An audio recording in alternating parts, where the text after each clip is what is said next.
Skibbity-babbity-babbity-doo. Riddle it back. Daniel literally just forgot that he usually makes a weird noise until the moment it was time for it to happen. And I hope everyone saw the look on his face when he was like, oh shoot, I have to make a noise. And then he started scatting. Yeah, I went with scat. Not like deer scat. Would you call deer scat? Yeah. Or scat specific to like certain types of animals? Isn't it like all wild animals? The scat? Yeah. You mean a bear scat? Yeah. A musket I almost scat? stepped in bear scat the other day. Out in Ocean Shores? Yeah. Just big old bears rumbling around Ocean Shores Almost all the time. got caught in a tornado. Right. Yeah. Yeah. How was that? Did you see the water spout? I didn't see it. There was a fair combination of panic and skepticism among residents of Ocean Shores. My dad just said bad sound. I don't know. I noticed it and I'm trying to figure it out. All right. Probably our producer's fault. It's definitely my producer. Yeah, definitely the producer. Royals online quick with the comment. What did I say, Justin? Yeah. Yeah.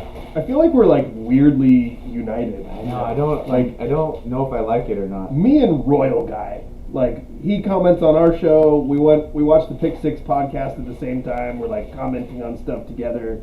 We're like weirdly united. What's gonna happen if Monte plays Royal in the title game? Gonna burn the place down.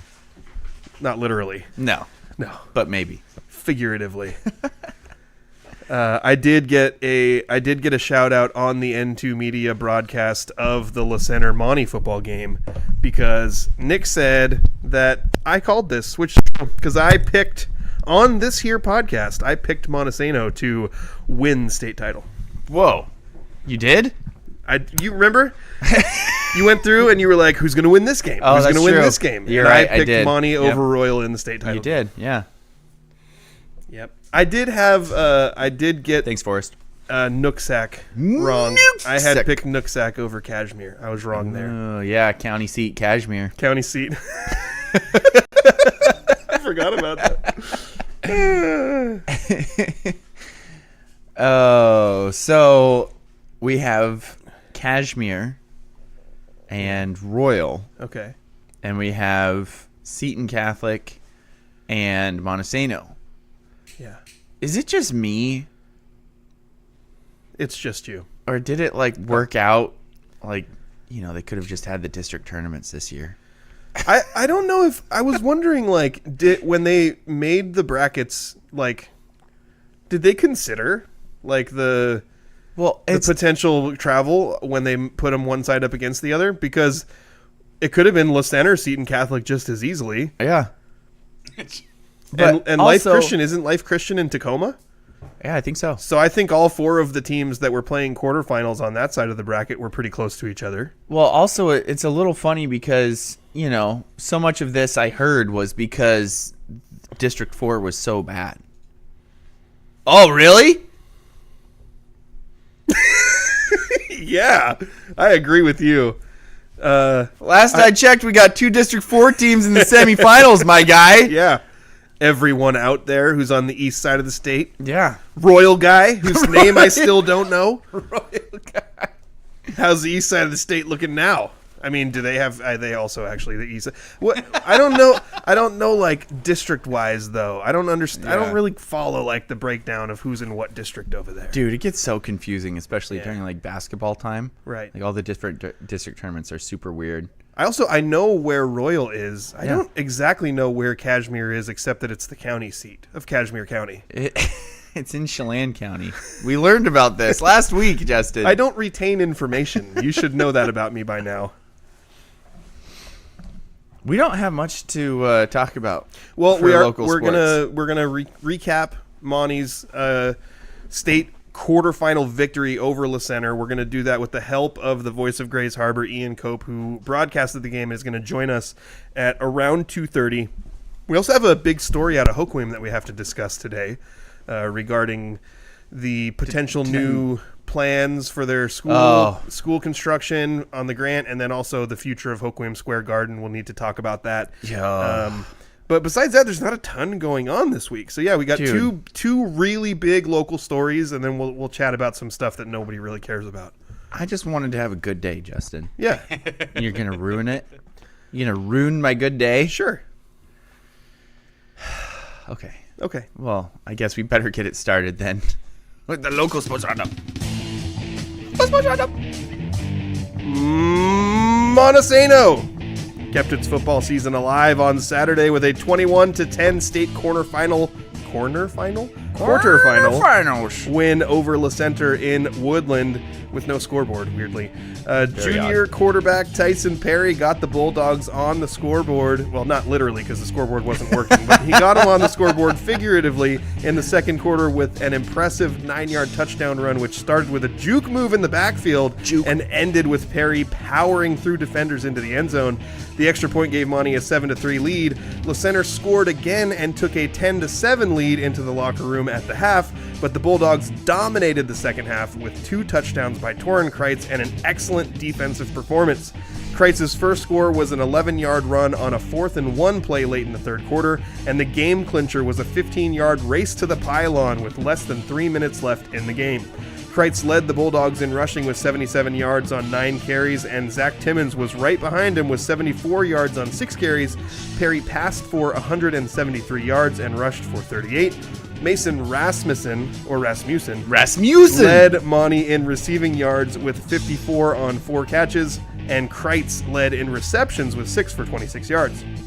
With the win, the Bulldogs avenged a 35-7 Week 1 home loss to the same LaCenter team. 6-seeded Montesano will face 2-seed Seton Catholic in a state semifinal game at 4 o'clock on Saturday at Mackenzie Stadium in Vancouver. And that's going to do it for the local sports roundup. Forrest, we have Forrest really confused. He's like, Kashmir is not the county seat. Oh, yeah.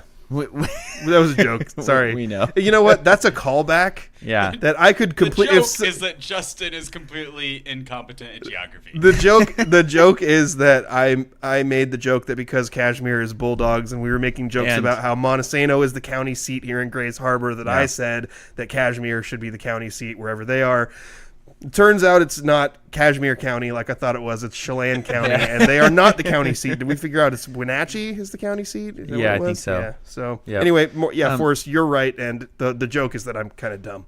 He said it's 2 District 4 teams and 2 SCAC teams. South Central. Wait, what's SCAC stand for? I don't know. South Central Athletic Conference. Dude, if that's it, well done. Let's see. So yeah, we have 2 teams, or the semifinals is filled with just 2 districts. Interesting. Right now. And who would have from the Northwest District? And who would have thunk? No Nooksack Valleys, no Linden Christians, no Mount Bakers, Baker. no Meridians. Yeah. You guys can suck it, Northwest Washington. Exactly.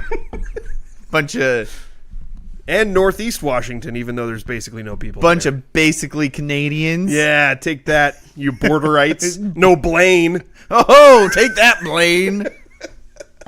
Get out of here. Also, no Natchez Valley. Take that, Forest. Also, they say they're Northwest Washington. They're completely ignoring the peninsula, which is actually Northwest Washington. I was going to say, I wasn't aware that part was just called Northwest Washington. I was like, do you mean like the Puget Sound area? Yeah, no, I think it's just called the Northwest District. Because and that's Northwest why Washington, is that right? also no one See, lives they're there. frauds. They're a bunch of frauds because they're not even the real Northwest. That's like Forks. Nobody cares about Forks. Northwest Washington is Vancouver, Canada. Yeah, Yeah, I can see that. Yeah. My dad says Royal over Kashmir by 40 points. That's his game prediction. I mean, I can't that's argue a with pretty it. fair prediction. Like, it has seemed through all of this that it doesn't matter who Royal plays. They play good teams. They kick the crap out of them. Yeah. And didn't Royal already play Kashmir and beat them by like 40 points? I don't know. We need to ask Royal guy. I'll look it up. We could just ask Royal guy. Well, can we trust him? He's a Royal guy. That's a good point. But he agrees with you. He says, suck it, Northwest. Yes. Well, that's like we have formed an odd alliance here, Justin. I like it. You like it because the All Reds decided to let Monte be on the other side of the bracket this year. Yes, the All Reds have ordained it, so it is so. Yeah, he says that they won 55-14, so they won by 41 points last time. So my dad's oddly specific there. Interesting. And that was on October 5th. Yeah, Royal beat Nooksack Valley 38-12. Yikes. That's a big gap for a state quarterfinal game. Yeah. That's yep. Right. So you went you're muttering numbers. I was looking at Royal scores and I didn't realize I was saying them out loud.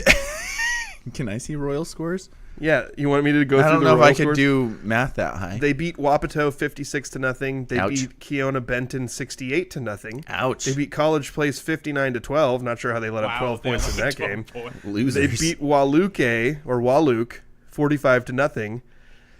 Oh, wait a minute. They got a stern talking to after giving up those points hold against on. College Place. I made I a bet they had to run like the Daniel, whole I next made a day. mistake. I just realized I was looking at Kashmir's schedule. Oh, Sorry. Kashmir's pretty good. yeah, so apparently Kashmir's pretty good. Okay, here's Royal. There we go. They beat Keona Benton 65-0. They only let up 6 points to College Place. They beat him 69 Andrew. Nice. 69 There to you 6. And they beat Listen, I'm not paying attention to what you're talking about. they beat Connell 42-7. Oh, they let up 21 points to Zilla. What? Royal beat Zilla 49-21. They beat Kashmir 55-14. They beat Prosser 52-8. Oh gosh. Then they beat Walook 70-0.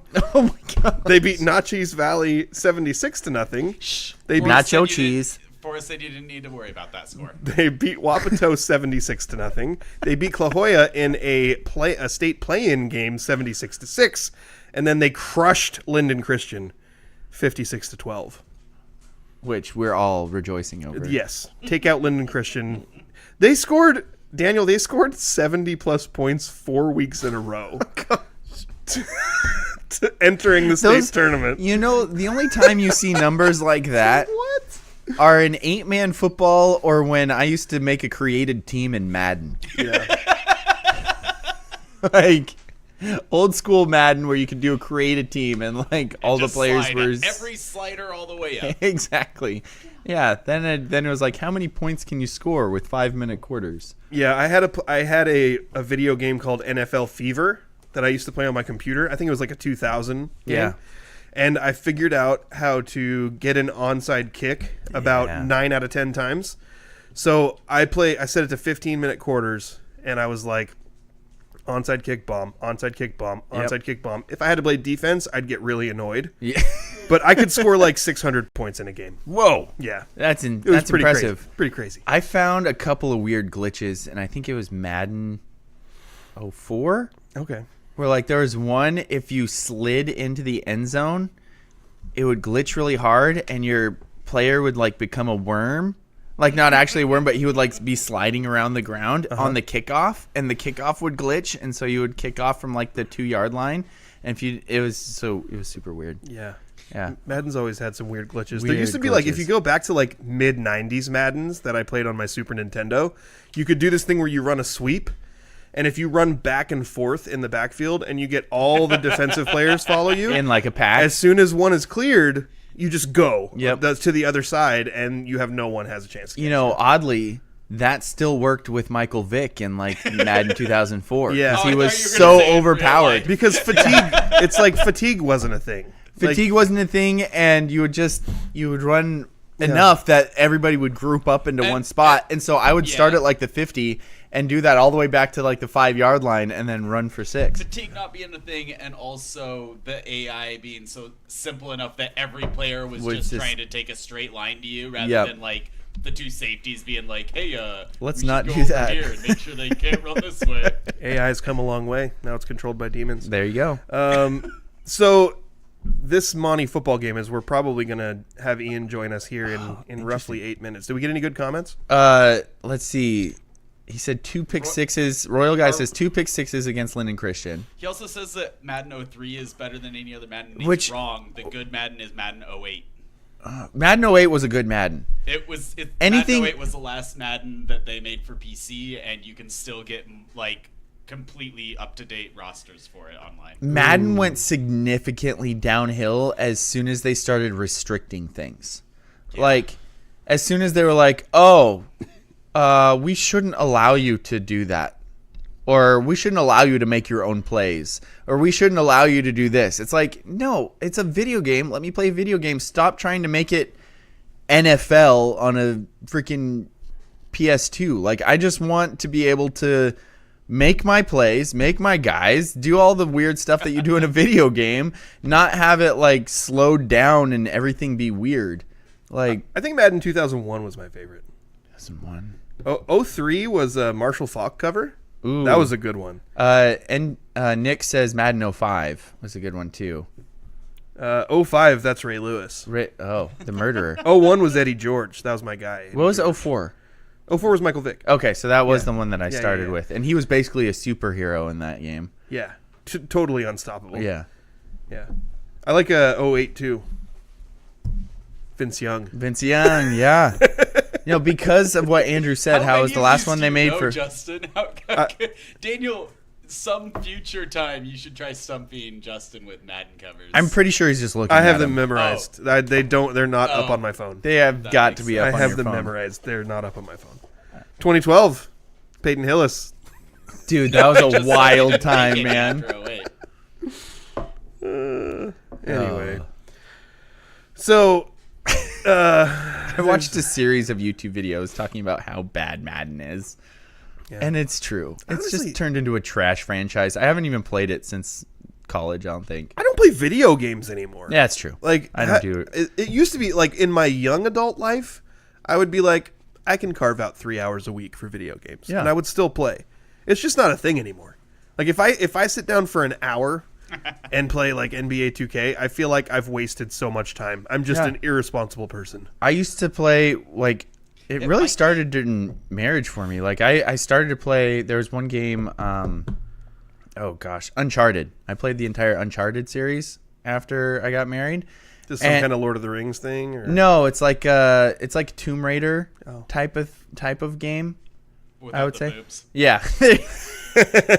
Yes. It's a boob-free Tomb Raider. Yeah, Yep. absolutely. Great game. But as soon as I got kids, like, there's no time. Like, Yeah. zero time for that. And if you do have time, it's like I need to either take a nap or do something productive. Well, Yeah. I think that was I was gonna say I Naps. think that it's for Justin it's probably the homeownership thing, and Daniel it's the kids thing. Because for me it's also the homeownership. Yeah. Thing. Like there's always something I don't that have I a should home. be doing. I'm homeless. Unhoused. There's 100% something I should be doing rather than video gaming at any given time. Guess What it- Andrew just said, that's it. It's not that Yeah. it's not that I couldn't play video Yes. games for an hour if I want to. It's that if I do it, there's always something else I should be doing. Ax- There's absolutely. an endless list of things to do. I need to pressure wash my front walk bath. I might do that today when the show's over.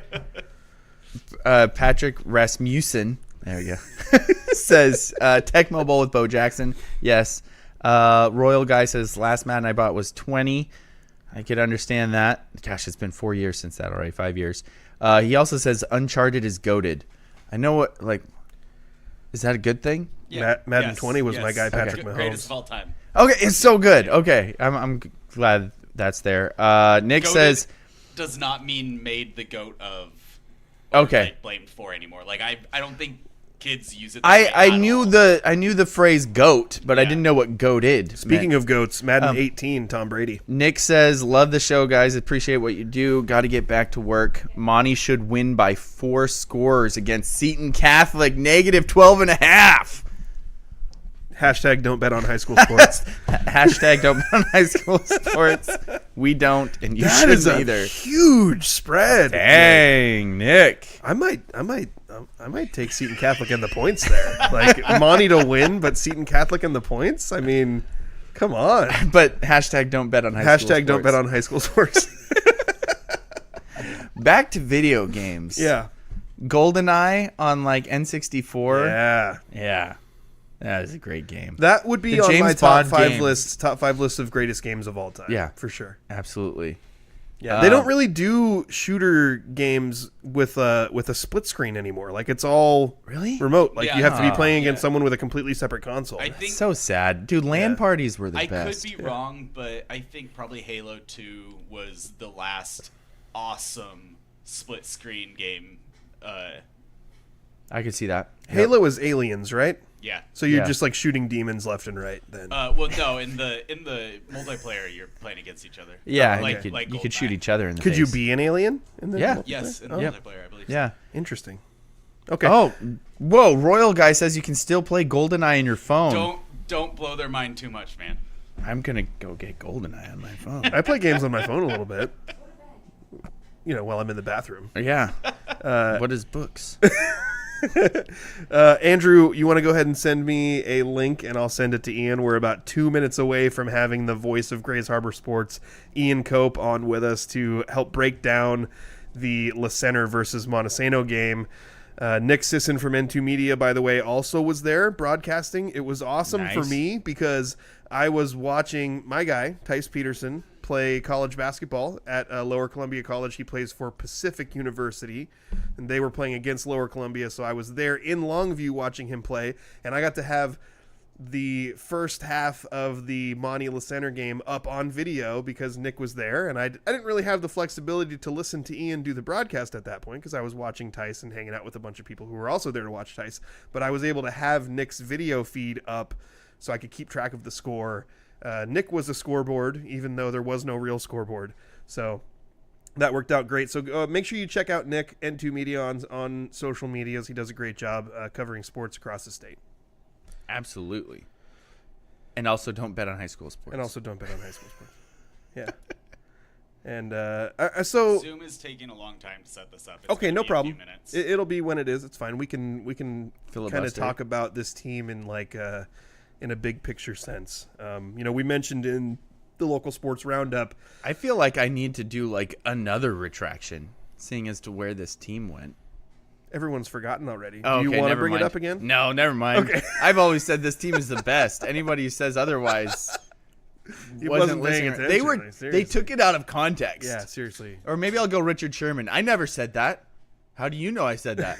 It was on tape. No, I didn't. Nope, never happened. Never happened. Never happened. Yeah. I'll just go I Richard never said I Sherman. was going to ban fracking. That kind of thing. Yeah, exactly. So this, if you look at things in grand terms, I think there was a pretty good amount of expectation for this Montesano team to be like they were preseason ranked number 7.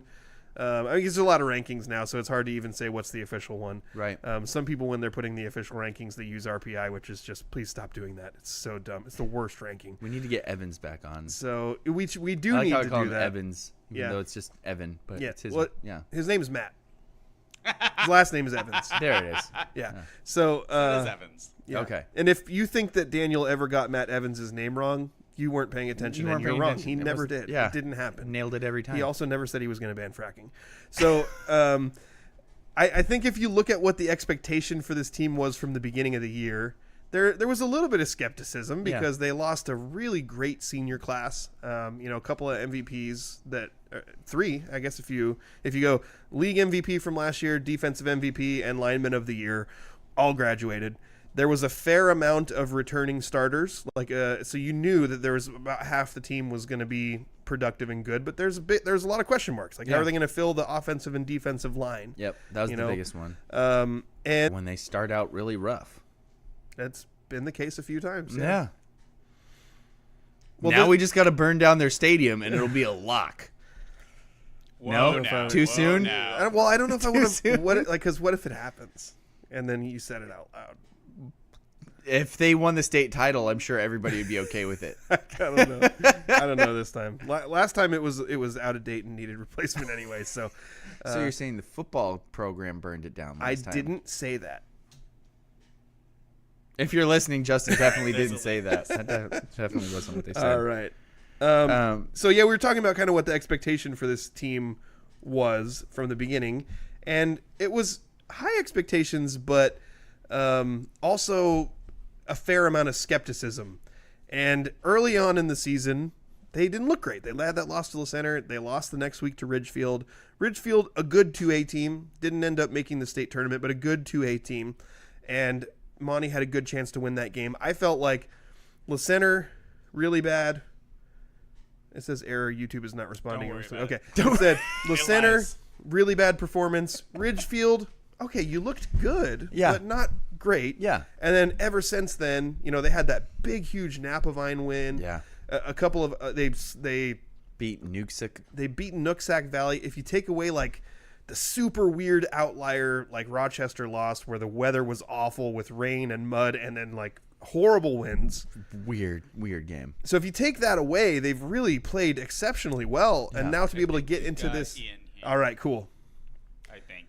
So Come on, to be Ian. able to get to this point is something that at the beginning of the year we would have expected, but then after a couple weeks we would have said probably not happening, and now here they are. And joining us to help us discuss what Montesano just did is the voice of Grays Harbor Sports, Ian Cope. Ian, can you hear us? I got you. You got me? Oh, we got you. I could tell he could hear you because every time you say the voice of Grace Harbor Sports, his face lets me know that he can hear you. You know what though? Like he kind of does this little thing where he pretends he doesn't like the nickname, but then when I tried to take the nickname, he was a little protective over it. And I was like, I'm going to be the voice of Grays Harbor Sports. And then, all of a sudden I'm like finding horse heads in my bed when I wake up in the morning. Like it got really weird for a little while. So I'm like, I'm going to let Ian have it. And I'm also going to let him pretend that he doesn't want the title. But that's cool. So Ian, you were there. I was. And you got to watch this performance firsthand. You got to watch that defense shut out LaCenter in the second half. What were your biggest takeaways from this game? What were like from your perspective? What were the biggest keys for Monte? Just the ability to stop what was an offense that, quite frankly, hadn't been stopped yet this season.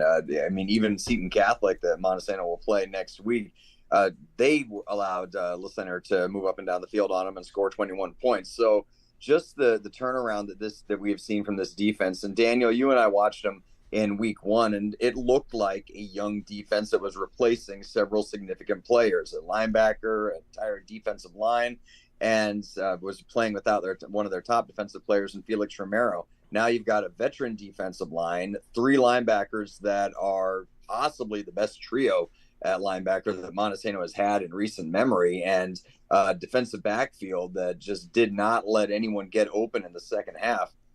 It was the sum of the parts for me. The way that defense came together, it kind of harkened back to the 2012 team that just put on this great defensive run at the end of the season and ended up winning a state championship.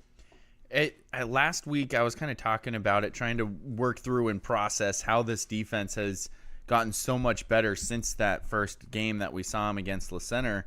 And I think when you add Felix Romero back, not only are you getting Felix Romero, who's awesome, but I described it as like shifting everything like a half step to the right of like a cog or a clock or something. And whereas everybody was still good, as soon as you could put him back there, everything rotated a half step and everything just fit perfectly in the puzzle. And now instead of having good players at every spot, you have players who are fit their spots perfectly too. So it's almost like everybody was good, but just like playing almost a little bit out of position. And now with that puzzle piece back in, everybody goes back to where they're perfectly suited. And all of a sudden it's just a well-oiled machine.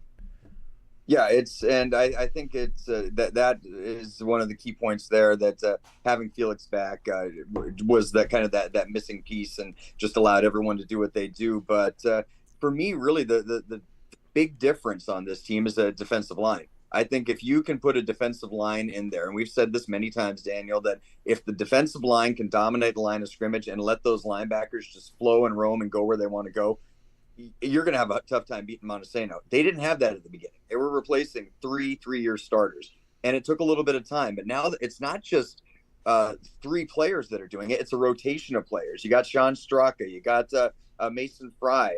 Kyle Caton are the 3 starters, but then you bring in Christian Morris. You bring in Logan Roberts when you need a little bit more size up front. And again, you've got a rotation of 5 defensive linemen. I'm probably leaving one out there. but you've got a rotation of linemen that just let you stay fresh and dominate the line and let those backers go where they go. And again, we're forgetting also what Mason Rasmussen for this team is the blood in the rover back, kind of the hybrid defensive backs to play up close to the line of scrimmage. Good luck stopping those 8. And when the 3 defensive backs can drop back and cover everyone, it's going to be a long day. Yeah, and those 3 defensive backs have been awesome this year too. Even in that LaCenter game, I feel like having just a huge amount of respect for how Tarek played, how Timmons played, and how Kreitz played. I mean, those are kids who know how to go up and play the ball on passes that are trying to go over the top. And then Ashton McKinney comes in and spells Torin at the free safety as well. So yeah, again, you're looking at depth for this team right now. I mean, you let those 5 linebackers play, and then you get a good rotation in a defensive back and defensive line, and it's just a fantastic scheme that Todd Hoynes has come up with. Kind of his take on the 3-3 stack, and then just a good rotation. He's just kind of plugging in all the right pieces at the right times. And you mentioned McKinney. He is, by the way, super fast. So fast. Ashton McKinney. And he's been playing a lot more at safety because Torin Kreitz has been dealing with a lot of injuries towards the end of this season. He's and played so well, Ashton's too. been able to come in and just do an excellent job. But you were talking about the linebackers and how the defensive line kind of frees up the linebackers. I think one big advantage that Monte has right now is 2 of those linebackers, Gabe Pahala and Felix Romero, are returning starters from last year. Mm-hmm. They're both really good. And I think, if you catch any of those guys and you want to talk to them about, differences in teams from year over year, or you could talk to, reigning defensive MVP Peyton Domashevitz, no relation. They would tell you that, like, being able to play behind the likes of Gabe Bodwell, Tyler Johansson, Camden Taylor for 2 years, it makes your life as a linebacker easy. And so in the beginning of the year, when Monte was having some of these defensive line struggles, those same guys who were playing linebacker are like, this isn't quite the same as what I was dealing with last year. And I think as the improvement of the defensive line over the course of the year has made a huge difference. We see Mason Fry in a huge spot where at the beginning of the season I was kind of scratching my head and being like, is Mason Fry strong enough to play on the defensive line? And he's proved that not only is he strong enough, but he's got like an explosiveness that really makes him difficult to deal with off the edge. And we see him making a huge sack at a crucial point late in that game for Monte. I think that the impact of the defensive line improvement has been really great. But I was curious your thoughts on in this game. Obviously, you mentioned Todd Hoynes.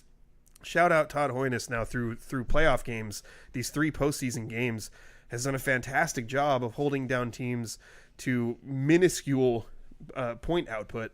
But I was told, I didn't get to watch the whole game like as closely as I normally would have. I was told Gabe Pahala had a really good game for Monte. I was curious your thoughts on who were some huge impact defensive performers for the Bulldogs in this specific game against LaCenter.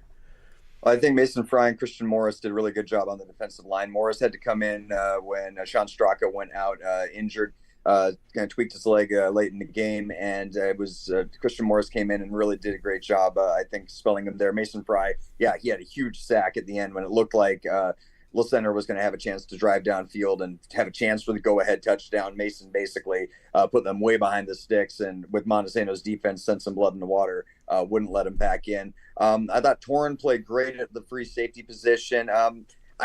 You didn't really see anything spectacular out of Timmons and Gunter, but they were just steady and rock solid out there, stopping everyone. They didn't have to be spectacular because they were just able to shut down the receivers and not let the passes get to them. So you didn't have a bunch of interceptions or a bunch of passes knocked away. They just didn't let anyone get open, and so the ball didn't get thrown to them. If you can hold Coyle and McKinney to I think 6 catches is what they had, 7 catches is what they had total, then you've done your job in that one there. But I think when you look at what Gabe Pahala did, and when you look at what Wyatt Eastland did to Montesano in week 1, and to see the very minor impact that his running had on this game, Gabe Pahala, Marcus Hale, and Felix Romero, the 3 of them, they were just astounding in this game. They shut down that running game. And again, they were held to, I think, by my count, 56 yards in the second half, and 35 of it came on one pass when Montesano was already up by 11. So they not only shut them out, they completely shut down LaCenter's offense in the second half. So the backers for me were the real story in this game. Yeah. That play by Mason Fry, I just want to make sure that people like fully understand the sack that Mason had. He's like coming straight at the quarterback, and the quarterback looks like, I don't know if they were trying to set up a screen or some kind of little dump off pass. The quarterback's going up like he's going to try to throw it, but Mason's so big and long that he realizes I can't do anything, and he just sort of like tucks, and then it ends up being like a 12 or 15 yard loss in a tremendously crucial spot. So I was really happy to see Mason be able to make that play. Yeah, he was somebody that I kind of saw some flashes of early. Yeah. But as you mentioned, there were some definite questions there. You mentioned that Straka went out with an injury. Did you get a read on that at all? Was he able to walk afterwards, or? I didn't see him on the field afterwards. He ran off the field, but you could tell he had a pretty notable limp as he was on his way off. So, and to be honest, I didn't notice if he came back in. I just noticed that Christian Morris came in, and they were able to hold the center out of the end zone on that particular drive. So, and it was very late in the game. So, it was again. Just it was the sum of the parts for me. I mean, there were individual players like Mason Fry who made big plays. Torrin Kreitz with that big interception at the end of the first half. But then it was just again the entire team coming together and really putting together a total effort to bring that LaCenter to offense that had been rolling over everyone back to earth. And I think if we look at like the week 1 game versus this game, week 1 when LaCenter won by 4 scores, that was a game they dominated in the trenches. Like it was one of those where you feel like, oh, Monte just has no chance because they couldn't get any push. They were getting just physically dominated. And if you listen to our podcast a couple days after that happened, I was not feeling too good. Yeah. So I want to like specifically shout out and get your thoughts on sort of the improvement of the offensive line too, because we already mentioned Straka. He plays a tackle. Seth Caton, Jeremiah Kersey, Nathan Dowler. I'm forgetting Logan Roberts in there as well. Yep. I think probably Lucas Delgado also subbing in at some point when somebody gets hurt. Who came in when Straka went out? Delgado coming in that often there, but yeah, I thought Dowler did a great job up the middle there, and I think that the lateral running game, with the exception of the fly sweeps, and they were able to get Torrin Kreitz into it, the lateral running game really wasn't there. You did not get much moving out of the line of scrimmage around the ends with Tarek Gunter and Zach Timmons. They got their yardage running up the middle, and then of course they were able to bring up one of our favorite plays. Daniel, we haven't really seen Montesano do those trap and those counter plays that they used to do so often when they had Truax and Mendenhall back there, but they busted it out on that 4th down play down on the line of scrimmage when they got Torrin Kreitz into the end zone for the go-ahead score, and it was just a thing of beauty. And you want to talk about a hole opening up, I could have run through it, and it was something to see. And I had a perfect angle looking down the line at it to just see this massive hole open up, and I think Torrin was probably expecting some contact, and nothing. He didn't get hit by anyone until he started celebrating in the end zone with his teammates. That's awesome. You would know that. Crossbuck, is that what those plays are called? Crossbuck, yeah. Is that their stereotypical counter play that they like to go Crossbuck to? is trap play? You get down blocking from the center, and the 2 guys on one side, they do down blocking, and then the guard hits the defensive end, and then the tackle comes up and lead blocks for whoever the ball carrier is into that gap. I not only coached that in grade school because we were trying to make sure that when the kids got to junior high and high school, they knew a little bit of what was going on, but I've watched them run those plays so many times. And it's one of those plays like where if a team has you, they shut it down. You're not getting much with it, but when the opening is there, it's huge, and it leads to a lot of the Coach Jensen loves the explosive play. He likes the chunk plays, and that's what you get with Crossbuck quite a bit. Yeah, it was pretty incredible to see, and yeah, it was the first time I think in a long time that I actually saw Tyson Perry go up under center. They've been living out of the shotgun most of the time this season. It's maybe 1 or 2 plays a game that they get up under center, and oftentimes it's when they've got the JVs in there. But in this case, biggest play of the game. It's 4th and 2 down at the 11-yard line, and you get up under Dollar and put double or 2 wings in there, and then you go with the spin from the center, or the quarterback spins away as he's taking the snap, and then just kind of blindly turns around on the backside, and there's Torrin Christ to take it from him. And yeah, it was a thing of beauty. It was a beautifully executed play. One of the weird parts about this game was that the scoreboard wasn't working. I've had so many people ask me, hey, were you there? What was going on? What do you mean the scoreboard wasn't working? How was that whole experience of trying to broadcast a game without knowing, especially late in the game? Because I could see, I mean, when I've broadcasted games by myself, I kind of forget about the scoreboard and the time on the clock unless somebody scores. But at the end of a game, when you're trying to really understand the situation of Monte being ahead and trying to milk out the clock, that's got to be very weird to not have a clock to look at. It was definitely odd. I was in the grandstand right underneath the press box, and I heard someone as I was setting up say, "Why isn't the scoreboard working?"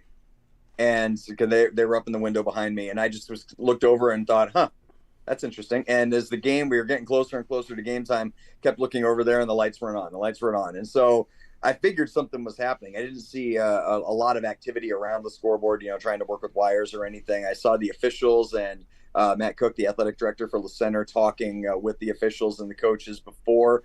I think Terry Jensen or someone from Montesano was quoted in the Daily World as saying that shouldn't happen at a state playoff site. I thought, and they're true. It's true. That shouldn't happen at a state playoff site. They should have that taken care of. I thought, all things considered, they made the best of a bad situation. I thought the PA announcer did a good job of announcing the time. They'd start off just about every drive, and announce the time left. And it was a situation where, I heard it and was able to do the check on it. Luckily, it was not a 1-score game in the last seconds with LaCenter driving down. It was a 2-score game. So it wasn't one of those situations where time was super critical with LaCenter looking for a go-ahead score. But they made the best of a bad situation. I don't know what it was like for the coaches and the strategy of the game, management of timeouts and whatnot. But from my standpoint, I thought they announced it on a regular enough basis that we were able to keep listeners informed of it. So shouldn't happen, did happen. They worked with it, and it ended up not, I don't think, being a huge factor in the outcome. And I think you're right that it was because it was a 2-score game at the end, it probably wasn't as big a deal. I know from being a spectator towards the end of the game that there was a bunch of times where there were some people in the stands yelling, "What's the time?" Like, we wanted the time after every single play once you got into the last 5 minutes. And the PA announcer was announcing it fairly regularly, but I think if you asked the people who were spectating the game, they probably would have liked to have it a little bit more. And I agree with the idea that shouldn't happen at a state playoff site, but also, like, I've never seen it before. I would think of Woodland as a pretty good state playoff site. Like, yeah. The stadium's good, the field is good, parking situation, even though I had to park at Walmart, was pretty good. They have a huge parking lot. They probably need to schedule whatever else is going on in the school a little bit better, because there was some kind of bazaar going on in the school too. So those people were taking up spots that should have been for football. Definitely got to have those be football spots. But yeah, I think I think I agree with you, Ian, that all things considered, they probably handled it about the best way they could. Like, when you get there and the scoreboard's not working, what do you do? Yeah. Do you say, we need to go to another field? Yeah, what's the option there? Yeah. Murphy's Law is a tricky thing, and it's you can start ranting and raving and throwing a temper tantrum about it, or you can try to work around it and make it happen as best you can. I thought they did. Yeah, and luckily, like you said, it wasn't a 1-score game at the end where the clock could have been a factor. Now, do you have any other thoughts about this game we should talk about before we move on to what's happening next for Monte? I will say this, and I thank you for the opportunity to do it. I was critical of some of the passes that Tyson Perry threw in the first half. I thought his 2 interceptions were not good passes. When it comes to throwing short balls, that kid's as accurate as I've ever seen him. when he's throwing out routes, he's throwing tunnel screens, he's throwing balls that are in a lot of traffic right around the line of scrimmage, and he's putting them dead on the money. Montesano's offense, passing wise, I think has gotten a little more conservative. They like to use the running skills of Tarek, Torin, Hale, Mason, all of the skill position players there. They like to get them to the ball in space, let them run up, get some blockers in front of them, rather than zipping it downfield like they would when they had the likes of Dorman and Winter and Cody Martin. I think Tyson Perry, while he threw 3 interceptions, one of them, by the way, wasn't his fault, but he threw 3 interceptions, but some of the passes he put in exactly the right spot. His deep pass to Mason Rasmussen was a thing of beauty at the beginning of the third quarter. He put the ball right on downfield on Zach Timmons on a deep route. And then when he was throwing just those out routes, those tunnel screens, he was putting them in a perfect position for receivers to go up, make the catch, not in a position where the defensive back had a chance to get it. No one was going to get it except the Montesano player in those cases. He did a great job with those passes, and they were critical plays to keep drives alive. I like the game you started playing for a minute there where you were just naming old Montesano wide receivers. Yeah. I'd like to play that longer. How about Nick Chapman? Oh, Nick Chapman. Ben Ohashi? There Chad we go. Rogers? Oh, my gosh. There's some really good ones. Richard Smith. Oh, that was a Richard good one. Smith. Yeah, Yeah, there we was go. that was the halftime Hail Mary play. That's good. Yep. Anyway. Oh, wait. No, was there a Martin? Cody Martin. Well, Cody Martin. Martin. That was Yeah. that was one of the ones Ian He said. listed, yeah. I remember Cody Shane Martin Prince. what was that last one? Shane Prince. Oh, yeah. Oh, Jacob Salstrom. Good Tyler receiver. Triple. Caleb Ames. Okay, I think we can stop now. Jack Holmstrom. Jack Keep it coming. Holmstrom. Come on, John. Let's see what you got. Oh, when you got Daniel two wants to Monte, move. when you got 2 Monte guys just throwing names out there, it gets really annoying really fast. Kyler Brandy. Well, I remember Steve Fleury and Zach Reinvan, Nick Babinoff from Aberdeen. I remember Grizzly players and Bobcat players too, Daniel. Yeah, I don't I remember know. any Grizzly But players. you went back to Fleury. I mean, that is way too long ago, man. I wasn't even in high school yet when that guy was playing. I mean, he went to Cody Martin. Cody Martin was a while ago. Cody That Martin, was- yeah. that's pretty. I far back. remember. It was funny. I remember playing something against Cody Martin when I was a senior and he was like a sophomore. And then I remember listening to a game where he was just going off against Elma, and I remember thinking, "Really, that kid? That kid's 10 awesome." 10 catches, 12 catches, 220 yards, and 2 touchdowns. Yeah. Dude, I the remember fact that game very well. The Do you fact remember that you when know Nick- those numbers is amazing. Do you remember when Nick Chapman caught the game-winning touchdown against Hoquiam at Olympic Stadium? I'm gonna punch you in the face. I do remember that. I was sitting next to a rather irate Grizzly fan. That was so good. That was a good day. That was a terrible day. Let's move on to what's coming up next. So anyway, Seton Catholic. I hear there's somebody of a Cougar relation who plays down there. Yeah, absolutely. Jason Gesser's I believe still the head coach at Seton Catholic. I'll be interested if he remembers me. I actually had a couple of classes with him when I was a senior, and he was I'm actually not interested to see if he remembers me. There's no way he remembers me, but still, it'll be fun to see him and see how he's grown and how coaching is gone for him. And it's great. Jason was a great Cougar. Great player for the Cougs, taking him to a Rose Bowl. So yeah, I'm looking forward to being able to see him and talk to him about what him and his kid and what Seton Catholic are all about.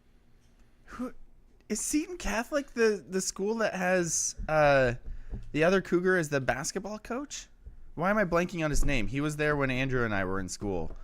Wasn't Harmeling, was it or not? No, yeah, Devin Harmeling.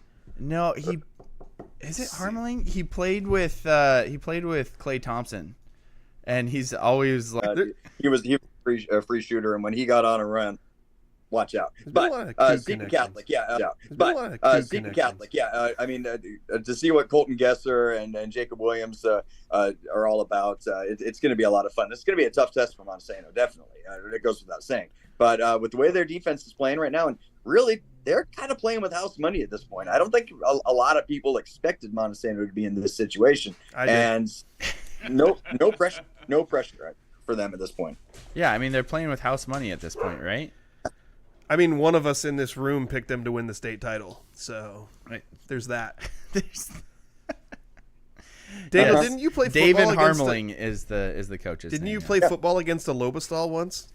I did play football against a Lobostal once. Yes, that's true.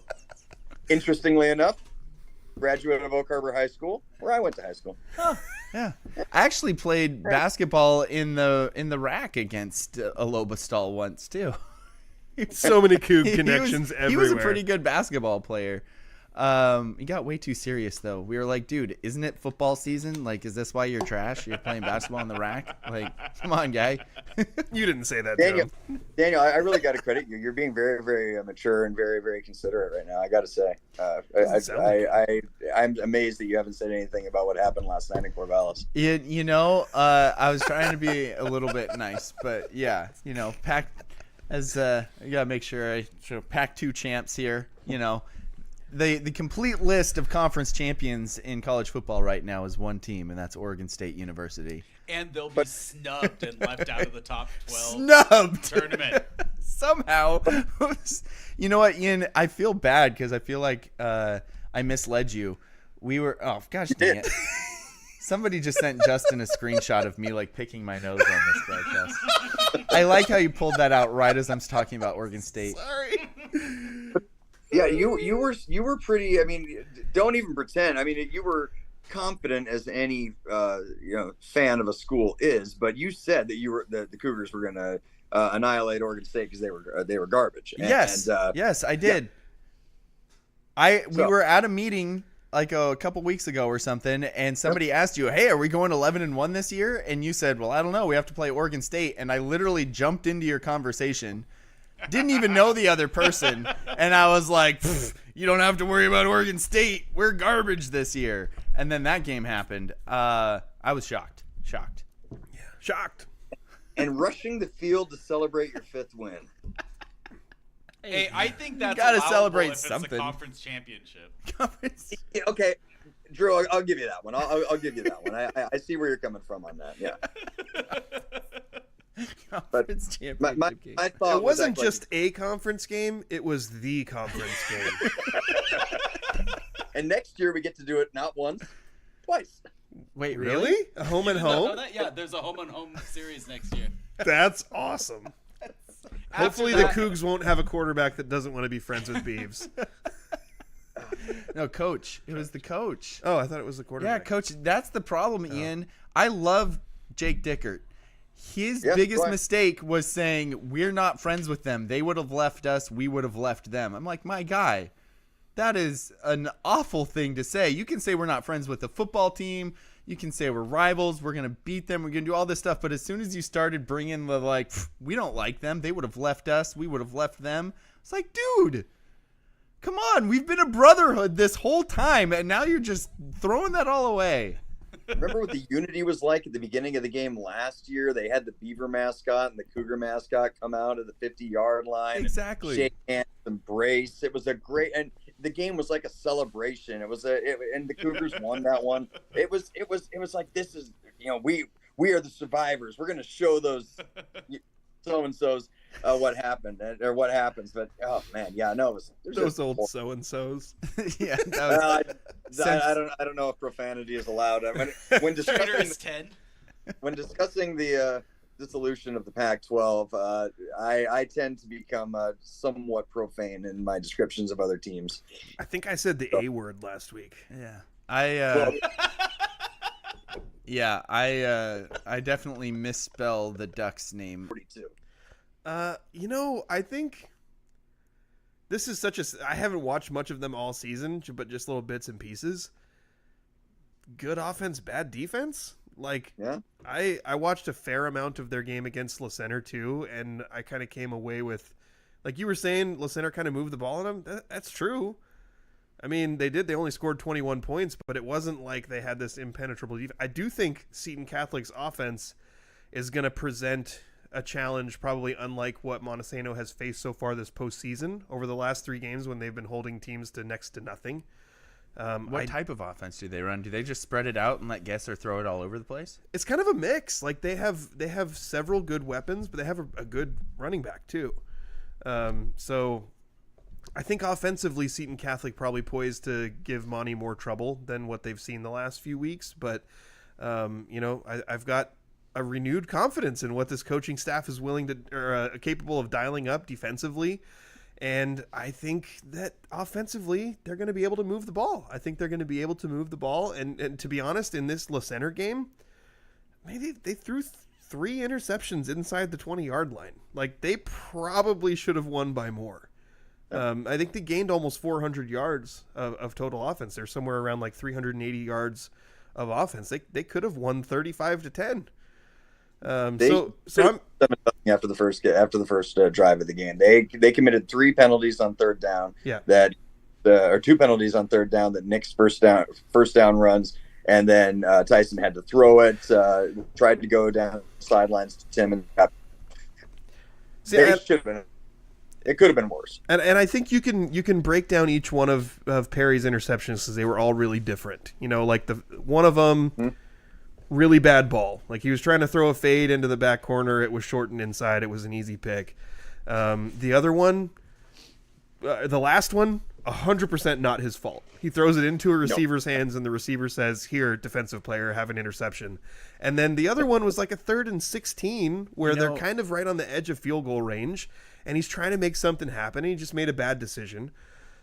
So yeah, they're all really different, and you hope you want to cut out those mistakes, but at the same time, they're not all like 100% on Tyson Perry. No, not at all. And I think for what Seton Catholic will do defensively, if you get into a situation where Montesano can run the ball, where Tyson Perry can throw that kind of controlled short passing attack, let the defense come up and have to respect the run so much that you're able to get Torrin, able to get Mason deep down the sidelines. And they also like to throw the ball deep to Gunter and to Timmons. Both of them caught long passes yesterday. I think that's when it works. But if he has to throw it deep, if he has to stretch the field, then defensively you've done your job, and I think you got a good chance of beating. I think that's the other thing you kind of touched on when you're naming all these different names of guys who get the ball. Like, this is not a Montesano offense that's like, I'm going to give the ball to Gabe Bodwell or Adam Bighill 30 times. Like, it's a very really, multiple team. Like, there's so many different guys who can do something with it that there's going to be probably like 5 or 6 guys throughout the course of the game who touch the ball between 8 and 12 times. Yeah, their leading rusher doesn't have 500 yards this season. Well, actually, crazy. Timmons may have eclipsed that with what he did yesterday. But if he did, it's just barely. So yeah, he and Tarek Gunter both had over 400 yards rushing, and they were the 2 leading rushers for this team. So yeah, it's it is very, very spread it out. They run incredibly deep at running back, and to kind of bring it full circle back to what we were talking about on defense. The fact that Gabe Payala, although he was used more at running back than I have seen him used in the second half of the season yesterday, and especially in some key, goal line situations, he's been able to concentrate on linebacker and has come in well rested and been able to play linebacker without having to worry about offense because Zach Timmons has developed into a nice change of pace fullback. And then Felix Romero out because of injury, obviously, he's able to concentrate just on defense as well. So you get 2 fresh guys coming in at that linebacker position, and that definitely plays a role into the 3rd and 4th quarter when teams are getting gassed. You got 2 fresh guys coming in and standing on the sidelines. That makes a big difference, I think. Yeah, and I've said it all year long. So even though I know that the receiver that you guys talk about with giving the other team an interception, I know that's my guy, and I know you guys are being really nice. But Marcus is just such a generous dude. He's just a very giving human, and so I wasn't going to say the name, but I brought it up only because I'm gonna keep saying it. Keep giving him the ball, man, and I think it's hard because they've been like getting him involved in the passing game, but his strength is as a fullback in short yard situations. And Ian, I was listening to your broadcast, and they do get down there at the goal line, and I'm frothing at the mouth, going, "Give it to Marcus Hale. You need a yard. Who else would you want to have the ball but Marcus Hale?" They had a 1st and goal from the 3. Yeah. Yep. and they ran it 3 times right into the line with not Marcus Hale. And I'm just like, hailstorm, man. Didn't they run it 4 times into the line? They did. They ran it twice to Payala, who got down to the 3-yard line, no gains on both of them. Tarek went over the left side for 2 yards, and then Tyson Perry ran what had to be one of the funkiest looking quarterback sneaks I've ever seen. It was like he took the snap and hesitated for a second before he pushed forward. So it was not a good sequence down there. And Terry would be the first person to tell you that. He said afterwards when he talked to him, we won ugly today. It wasn't a perfect performance, and yet they still went out there and won by 11 points. They won ugly, gaining 400 yards and holding the other team to 10 points. It's funny, but that makes sense when you throw 2 interceptions in the red zone. You have another where you're held out on a goal line stand, and you committed a crap ton of penalties from what it sounded like listening to the end of the game. 7, I think, penalties in the game. Yeah, 7 penalties, and they were. It was. I mean, the number 7 penalties is bad enough, but it was the timing of them. I mean, they took away first down runs. They took away. They kept LaCenter in the game at the end with a couple of bad penalties that allowed 15-yard chunks to get added on to already big plays. So. Yeah, they did not play their perfect game, and yet they still went out there and took out the number 3 seed and won a football. It's kind of what you want, though, right? Like, you want to win convincingly, but also have stuff on film that you can be like, you guys need to fix this. Yep. They didn't play a perfect game, so they have stuff to fix on film. It's funny. Now, ever since I broadcast that Aberdeen game with like 100 penalties in it, I'm like, 7? That's not actually that much. But no, Ian's right. That it was like the timing of the penalties that was bad. It wasn't the volume of them. Like, we talked about this a minute ago. Like, one of the interceptions I would put on the fact that there was 2 consecutive third down. Like, they got the first down on third down 2 plays in a row. And both were taken back on penalties. And then you put yourself in like a 3rd and 16. Yeah. And then the quarterback throws a pick because he's trying to do too much. Yep. So, yeah, I think definitely some stuff to clean up. Yeah. I look back to what they did against Nooksack Valley when they knocked off what was then the number 1 team. By the way, surprised that they're out of the playoffs already. That was a lot of noise, not a lot of substance out of Hoquiam County. But to see what they did in that game where you had Tyson throw for over 300 yards. You had Tarek and Torin and Mason all go over 100 yards receiving, if I remember right. You made some big defensive plays. That's the kind of that was maybe their best performance yet of the season. They're playing great ball right now. We still haven't seen them play, I think, their best football in the 3 playoff games that they've played thus far. They've won, but they've won with a bunch of mistakes. And if they can just clean it up against Seton, then I think we got a chance to see something. We got to wrap it up because our Zoom meeting's about to run out. Yeah, I think Monte's going to win by 2 touchdowns. Oh, snap. Ian, what are you feeling? I'm going to say Monte wins on a Christopher Tobar 42-yard field goal. Oh, that would be so cool. I'm here for it. I would love that. And Daniel, if they do win, Husky Stadium is where the championship is. What you're wearing, what I'm wearing, we're wearing that up there. Yes. Can I be a sideline? Can I be a sideline guy like before in the state title game? Absolutely. Yes. Yeah. Let's do it. That's the best job because I barely had to do anything at all, and I just got to roam the sidelines watching the state title game. Dude, we're running it back. We're doing it again. Let's go. All right, Ian, thanks for hopping on. I'm sorry I won't be able to cover the next game with you either. I'll be at the zoo. So I'll make sure I carve open time for the next week until we know. Some people would argue this is a zoo. Yeah. Thanks for having me, guys. Bye, right, Ian. See ya. I think we need a commercial break. We do, yeah. And then on the other side of that, we are going to name a Spivey Athlete of the Week, and we're going to talk about a big sports story coming out of Hoquiam. I don't like it. Spivey Realty Group's goal is to make buying, selling, investing, and renting real estate in Grace Harbor simple. They believe in 100% transparency and unparalleled communication with local expertise, tech-enhanced, and top-notch service for their friends, neighbors, and community. Their goal is simple: get a group of strong-willed, hard-working people together who want to make a difference in Grace Harbor and to use real estate as the means of achieving that. Voted Grace Harbor's best real estate company. Find them on Facebook or visit graceharborrealestate.com. Spivey Realty Group, elevating small town real estate. Welcome back to the Scrimmage. you are listening or watching. We have somebody who I haven't seen comment before. He says, Rye Guy the Fire Guy. I like that name. He says, probably late, but how about that Monty win yesterday? Yes, we talked a lot about it and some more. Go make sure you catch us on wherever you listen to podcasts so you can listen to the full-on reporting from Ian talking about that game. We basically just talked about it for an hour. Yeah, exactly. Except we talked about Madden at the beginning a little bit. That's true. Yeah. Is there any other comments? I can't see them. Let's see. The One Royal says, guy sorry, Justin. I can see the end of it, but I don't like the end of Yeah, it, but I want that's- to know what's at the beginning. That's because our Royal pal turned on us. He said that Royal's going to win 42-21 against Kashmir next week, but he says Seton is going to beat Monte 35-28, and then he says, sorry, Justin. And then I thought we were allies. Francis says, you're welcome. I don't know what he sent me that the was picture of you picking your nose. I wasn't picking my nose. It really looked like I was you were, scratching the out. No, I totally was picking my nose.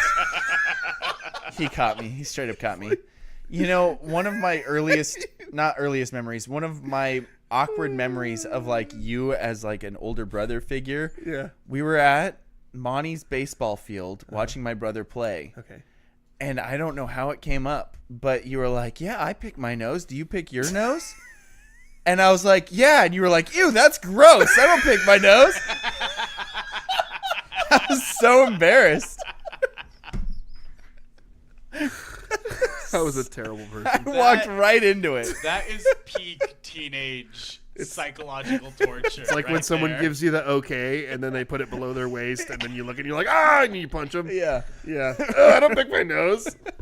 I'm surprised I didn't bait you into saying that you eat it. It's like a very vivid memory of mine from when I was like 13 or 12. I should have said something to you like, oh, man, what about the taste difference between red and green boogers? And then you'd been like, oh, yeah, they taste so different. And I'd be like, ew, I don't eat boogers.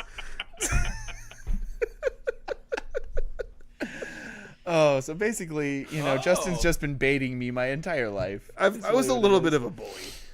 Let's see. And then Francis says, the producer's house is a divided nest. And then I realized that, yes, Cardinals jersey. It's pretty cool. It's Larry Fitzgerald jersey. It is it's a cool jersey, but yeah, must bring up interesting times twice a year here. Hannah is a wife after JR's own heart. When she realized she was going to be forced to watch football games with me, she decided she might as well pick a team that wasn't the Seahawks, because why would you want to root with the people in your family?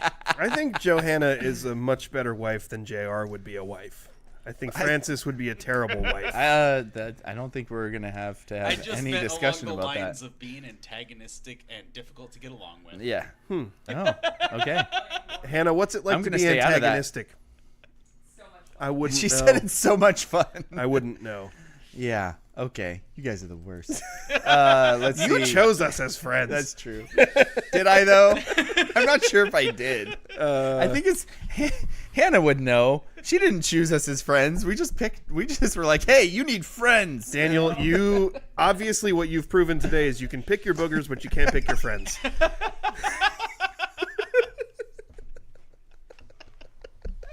Seahawks are up 7-3, by the way. Oh, good. Only 7? Oh, It is. It's mid third quarter. The Seahawks are up 7-3. Royal guy says if Monty beats Seton, their coaches are gonna accuse Monty of stealing their plays, Do they have like they plays? did to Royal last year. Stealing signs. Wait, Seton Catholic is paranoid about people stealing their plays? Stealing signs. What? Yeah, isn't How that much will okay? it mess Like them up if we maybe showed get up better signs. on I mean, the other one- sideline with like huge cameras One of the rumors, and Daniel. headsets. I teased this Nothing. like a month ago. Oh, you did? Is I that? said one of the rumors is Royal steals signs, It's a Seton Catholic rumor. apparently. like the Michigan. What's the guy's name? Harbaugh? Well, no, there was a guy who was like the guy. There's a guy who has a really funny name, like a very comedic name, who was like the undercover guy who was on sidelines of other teams and stuff. Oh wow, that's taking. You don't it to know the next full level. story? No, I never Oh, heard yeah. the full story. Yeah. Royal guy's like, wow, yeah. So apparently, it's not just Seton Catholic doesn't blame everybody for that my guy. I'm not saying it came from Seton Catholic. Well, I know I'm throwing this out here because Royal guy is saying, "Wow, you're calling us cheaters." Well, maybe you are. I mean, you know what? When you've been the best for so long, as we've learned from Bill Belichick, sometimes you do nefarious things to try and stay on top. And since you picked Seton Catholic to beat Montesano, I think you've kind of opened us up here, man. Connor Stallions. That's the name of the sign stealing guy from Michigan. Is it not okay to just look over? No, the rumor. Okay, so here's the thing. So Royal guy says Royal doesn't need to steal anyone's signs. That's fair. He's right. Yes, but he's absolutely right. Forrest just commented Connor Stallions as well. He's absolutely right, but people could have said that about the Astros as well. I don't know anything. Could have said that about Bill Belichick as well. The Astros desperately needed to cheat, or they would have been trash. Agreed. Would the Patriots have been trash too? Yes. They had a system quarterback. Only half their Super Bowls were legitimate. I think the thing with Royal, like, it was we had they had coaches going ahead and videotaping Witherspoon with a other sick teams. play to force a pick. There goes Kobe Bryant, pick 6 because Kyler Murray's trash. Woo! Sorry. Go Hawks. Ha! Suck it, Hannah. Yeah, she knows Kyler Murray's trash, just like I know that Geno Smith is mid. Just to be absolutely clear, I am not officially accusing Royal of anything. Yes, you are. I brought it up because I thought it was funny. Yeah. So there's that. The thought that somebody who gets beat by 50 points then goes, "It's because they stole our signs." That is pretty funny. Also, okay, so if you're in a game, I don't know why I'm pandering to Royal guy. We're not friends anymore. Aren't you trying to steal the other team's signs? Like, isn't that just there's different ways of doing it though. Like if you're on your sideline and they're on their sideline and you're watching them and you try to figure out what they're doing, that's one thing. Okay. If you send a scout ahead of time to videotape their sidelines and what they're signaling in from the sidelines, then it's a little bit more of a gray area. I was gonna say that seems like a gray area. And then if you're tapping into their communications to know what they're doing, that's another gray that's area. Bill Belichick right there. Yeah. Dude, probably Tom Brady. Peyton Manning was so paranoid. Gronkowski. He thought they had like bugs in their locker rooms. It's so funny. Yeah. No, they did. They absolutely did. I'm here for it. Yeah. I'll be honest, I would be so... Royal guy says, you know what? Monte 42, Seton 7. All right. I retract everything I said about Royal ever considering stealing a sign. We are back on track. There's nothing royal about that city. Right in time to talk about our Spivey Athlete of the Week. Well, there wasn't a lot of action this week. No, there literally, basically the only thing that happened this week, because all of our other local football teams are gone. Almost every other sports season is done. Yep. The Monte football game was basically it. Yep. And it was a win, so we're picking a player from that game pretty much. A lot of picking going on today. Unless there was a nominee from outside that I don't know about, it's pretty much we're picking somebody from that game. My dad did say Ben Goldbranson for Heisman, so that might be a nomination. Who is that? Exactly. It's the Beavers' backup quarterback who torched the Cougars last night. Nice. Yeah. I wish I could QBU. say I believe that was the difference in the game. Oregon State is QBU. That guy's going to be a backup quarterback in the NFL for a decade. 100%. So true. He'll probably start like 4 games, though. Yeah. I bet. Yeah, that's about right. That's about the average. So who are we looking at from this game? Because as Ian mentioned, it's kind of been like this all year. It's a sum of the parts. It's not Gabe Bodwell touching it 30 times. Yeah. It's not Anthony Louthan who's the whole offense. It's not a Kyler Pranty who's the greatest show on turf by himself. It's never tell him I said that. Clip that. But there's a bunch of different dudes. Send it to him. There's a bunch of different dudes on this team, and they all touch the ball a lot. And actually, as we were talking about this team as we were coming up here, because we all know that I liked last year's team better than this year's team. One of the things about this year's team is they have so many more guys who touch the ball and make plays as they're doing it. Than last year's team, it really was hand it to Gabe and see what he can do. Well, there was 5 different guys who carried the ball anywhere between 4 and 11 times. Dang. There were 5 different guys who caught a pass The leading receptions guy had 6. The leading yardage guy had 54. So there's so many different guys who can do something with the ball on this team. The one thing you have in this game, 3 touchdowns scored.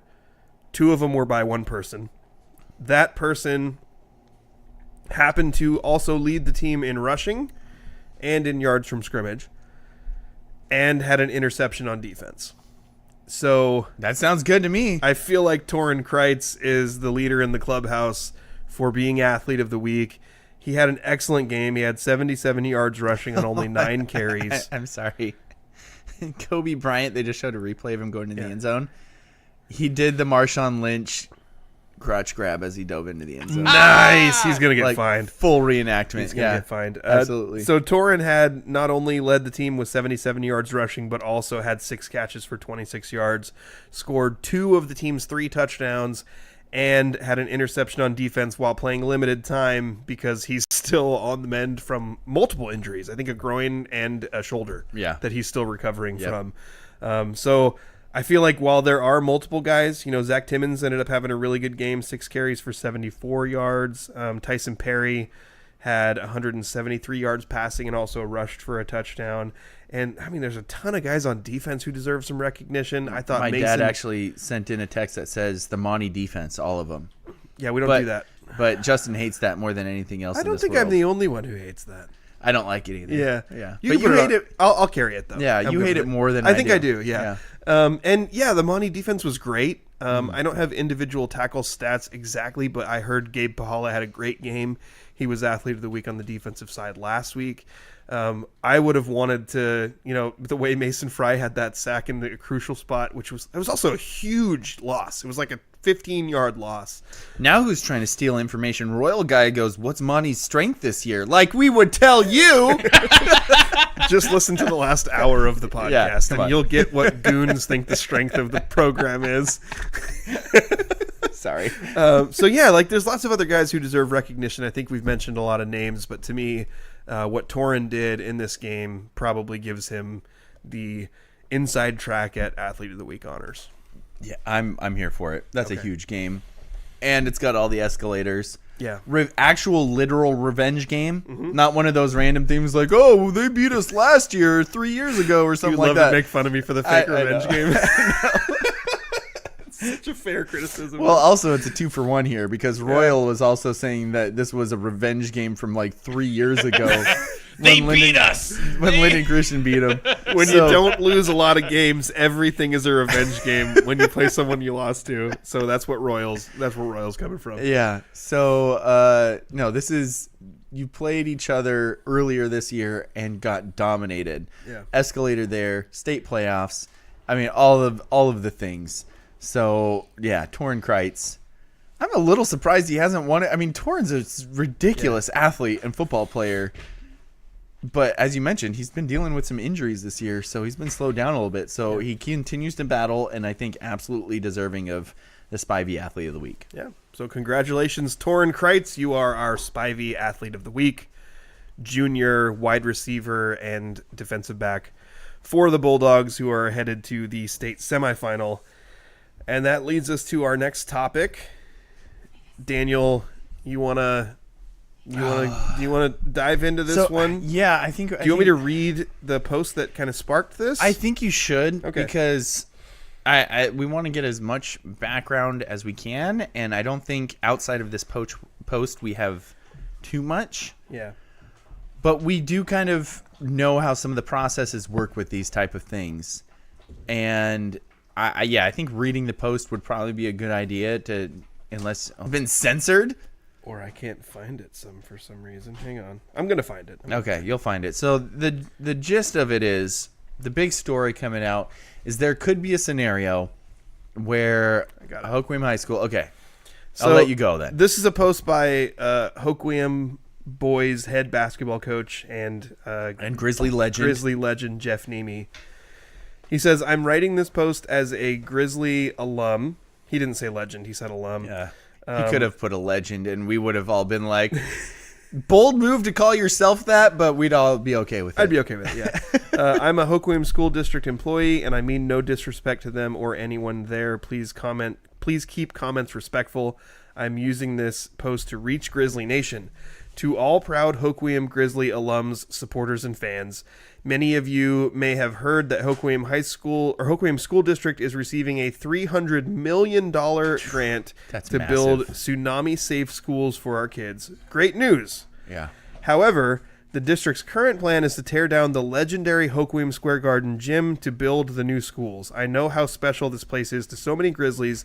I know the great memories it holds for generations. From the class of 1969, nice, kicking things off, and through the years, this beautiful place has held so many wonderful moments, great teams, classic finishes, once-in-a-lifetime players like Jeff Nemi, school dances, pep rallies, community events, and the list goes on and on. Hoquiam Square Garden is special.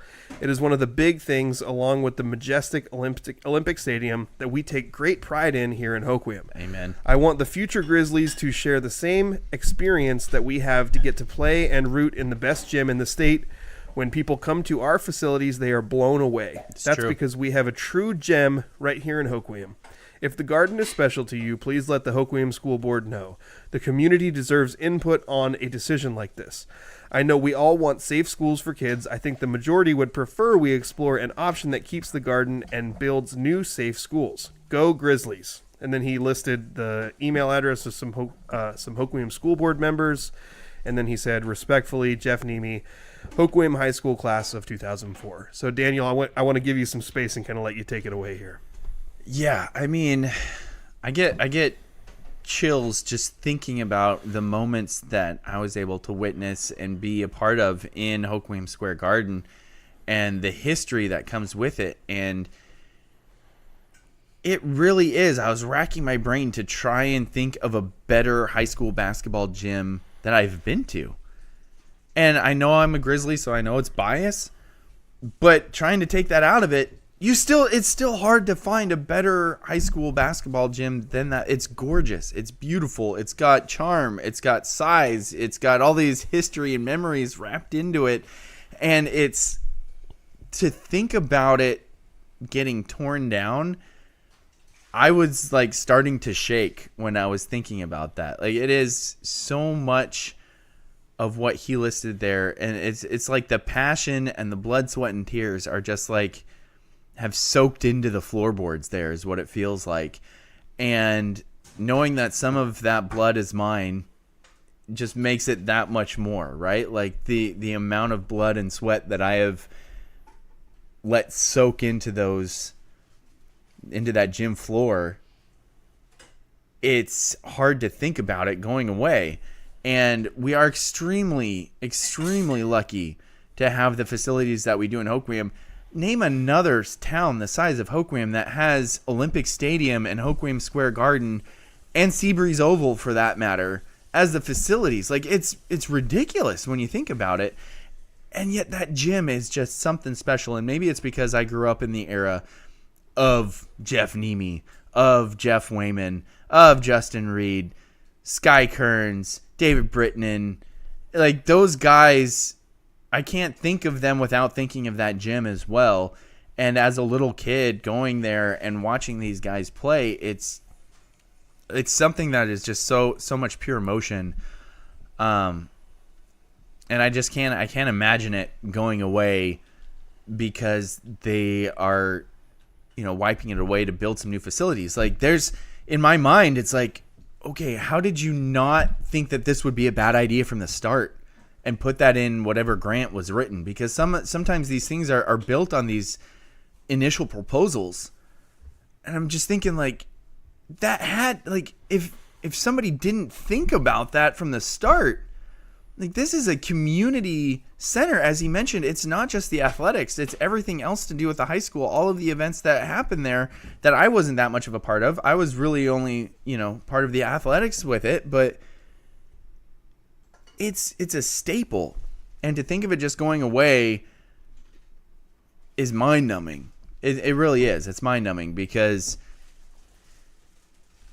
every time I walk in there to do a game, and I walk over and I look at the trophies and I look up at the plaques with the names on it and the history, and you look up and you see the banners and you know that all those guys played in that gym, And he mentioned, since 1969, I mean, you got guys like the Quigg brothers from back in the early 70s, and the battles that I talked to my father-in-law about when he came up and watched games with Kelso playing against Hoquiam, and how it was an absolute dogfight every time they came in, even though Hoquiam was a small school playing up, because that was the tradition. Was like, yeah, we're a 2A school, we're going to play 3A. That was the type of tradition that was formed in that place on one thing, and then at Olympic Stadium at the other. So it's an emotional subject for me, and I'm doing my best to not just go full freak out Daniel here, because I realize that people are trying to do a good thing, and a $300 million grant is ludicrous, and of course you want to take advantage of that. And as much as I'm getting emotional, not gonna lie.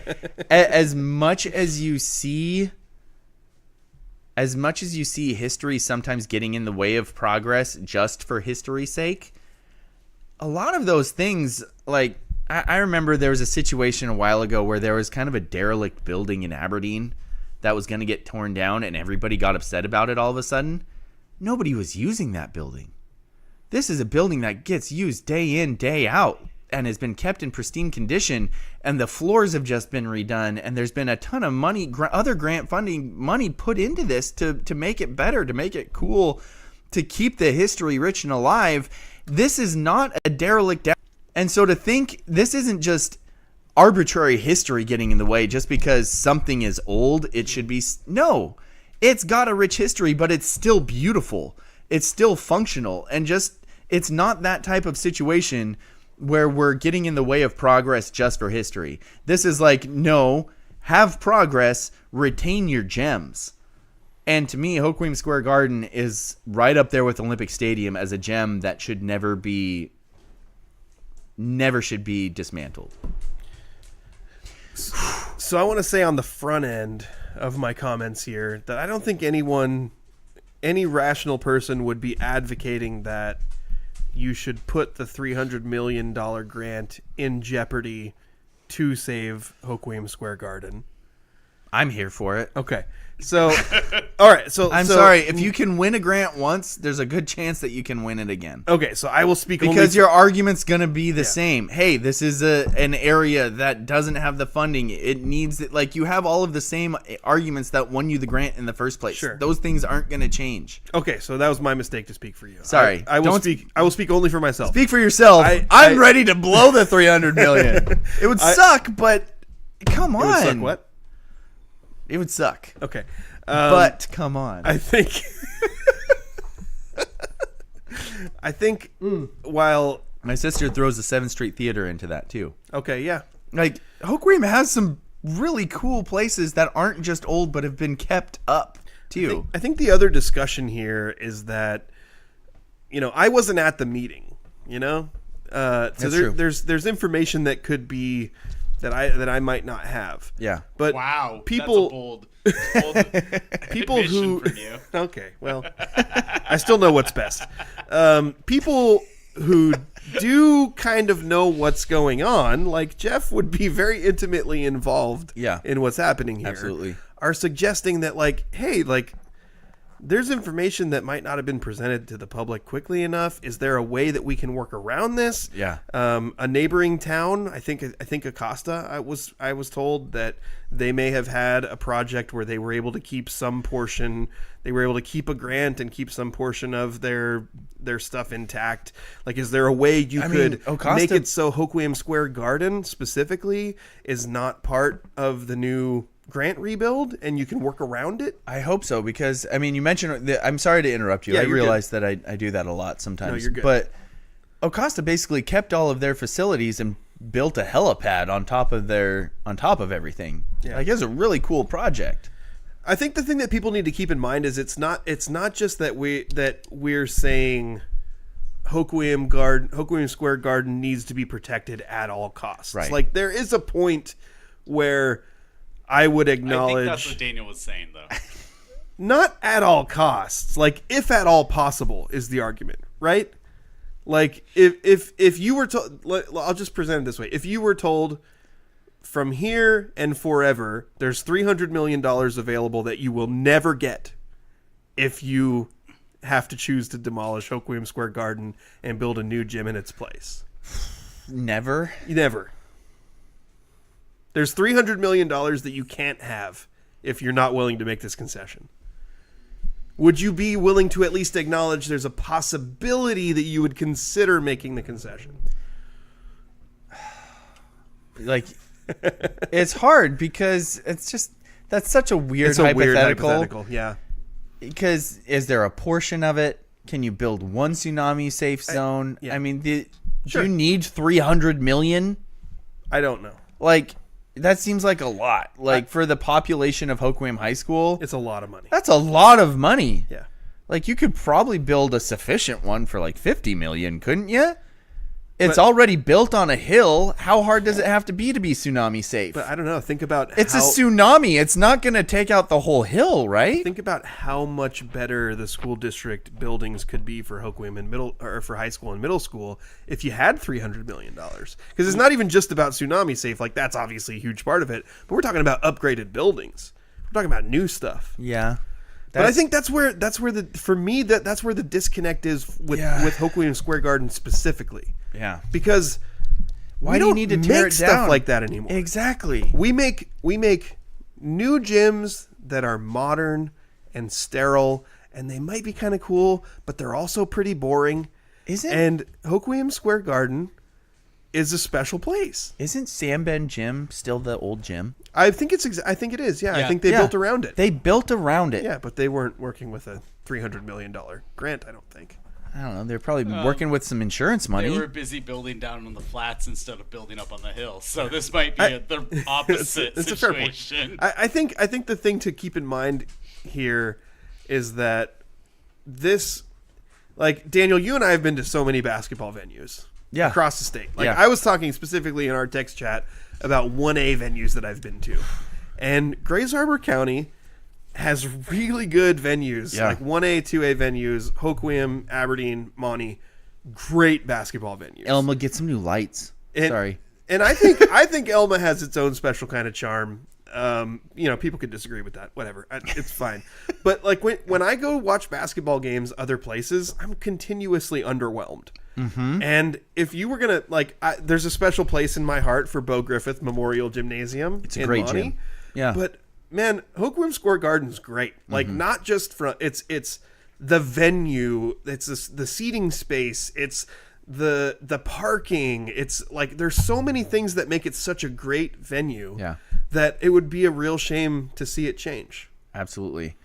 Especially when you get to witness a game there or an event where both sides of the upper deck get to open up, and it just adds that like added element. Like, I like Bo Griffith, and sometimes I forget how good it is because you don't get to witness the upper deck opened up that much. But something about that just adds so much grandeur to the game when you see those upper areas opened up. And Hoquiam always has one side opened up at the top. But when they're like, okay, this is a big event, let's open up both sides. And it just makes it feel immense and special, and this sense of grandeur that is you don't get until, I didn't see anything like that until I went and played at the Sundome in Yakima, and I was like, oh, this is different. But outside of that, you don't really get that experience. I don't know. Andrew, you're not a basketball guy, but you've been to basketball games there. You've seen events there. It just feels like you're walking into history. It is a very cool venue. And Sam Ben as well. I haven't been to a lot of other places. Yeah. I thought your sister had an interesting point. Let's see. She says, I was at USC here, and there was these cool stone carvings on the wall of a hallway, except they weren't. They were plastic, made to look like stone. They don't make things like they used to. I think that plastic. That specifically is a legitimate argument. I don't care how much millions you pay. A new building, especially with the way our current government spends money and it's not going to be special. Yeah. It's not going to be really unique and lasting. It's going to be something that cannot possibly be naysayed by anyone. Like there will be nothing that anyone will question. It will be the most bland thing you can possibly imagine. Yep. And that's really frustrating. Yeah, it'll be milquetoast. Boy, Gino just threw a really bad It's pick so in the bad. end zone. That was So bad. gross. But I don't want to distract from what we were talking about. I think I would beat the drum of we don't build things like we used to. And while Threw it right to the DB. Yeah, he threw it right to the DB. I think as we talk about this, it's important to note that like we understand that there will be a new gym. Like whatever the tsunami project, there's going to be a new gym. There's going to be something there. They could even be like, oh, we're going to build it with this seating capacity. We're going to build it big and cool.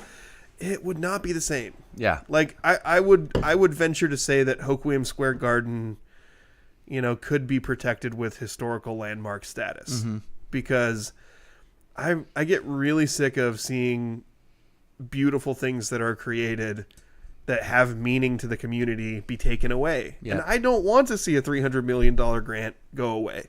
I would love for Hoquiam School District to be able to have new, updated, safer facilities. Yep.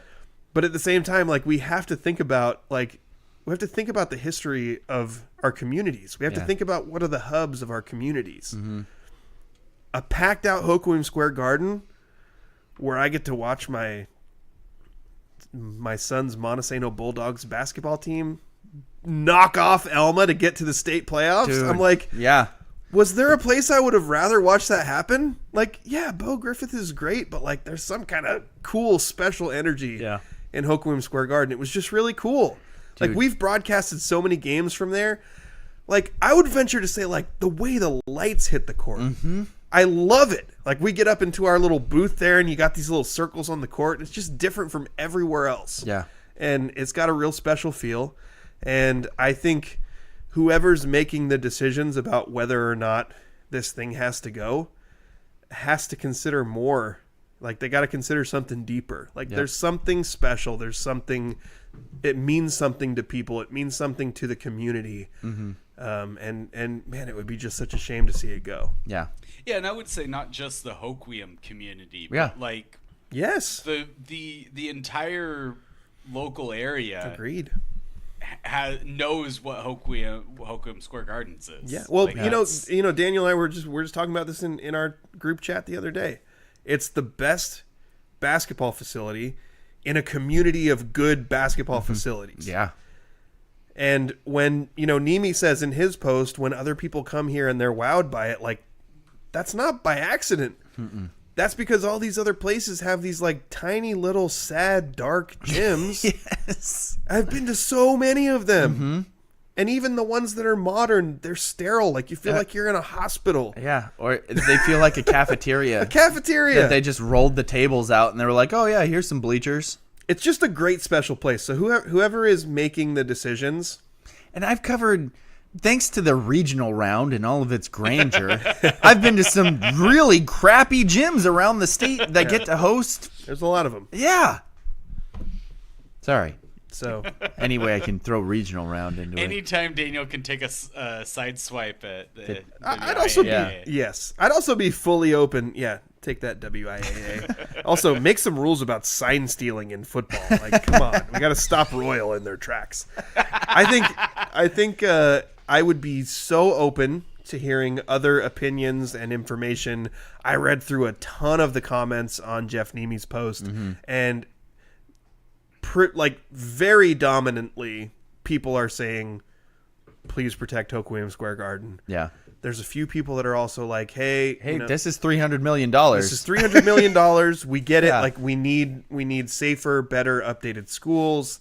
There's one person who had commented that, hey, I'm a grant writer, and I'm telling you, sometimes when you make a change like this, it puts the grant in jeopardy. As soon as I read that comment, I was like, then who wrote this one? Yeah.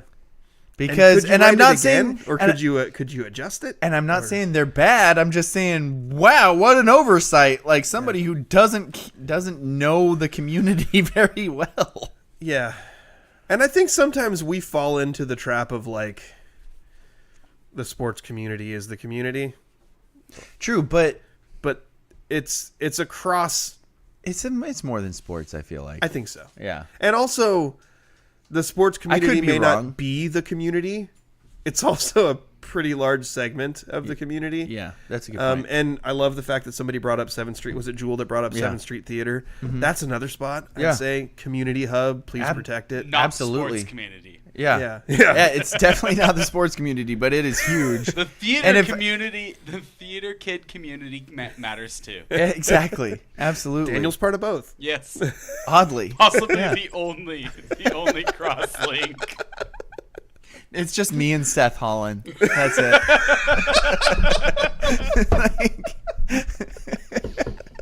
And Bubba Dick. Oh yeah, forgot about Bubba Dick. Yeah, he was a thespian as well. Yep. Okay. Maybe still is. Who knows? This has turned into a very long show. And I want to thank you for giving me some space on that one. I feel like it's going to come up again. I don't think this is the last time we've talked about this. Yeah.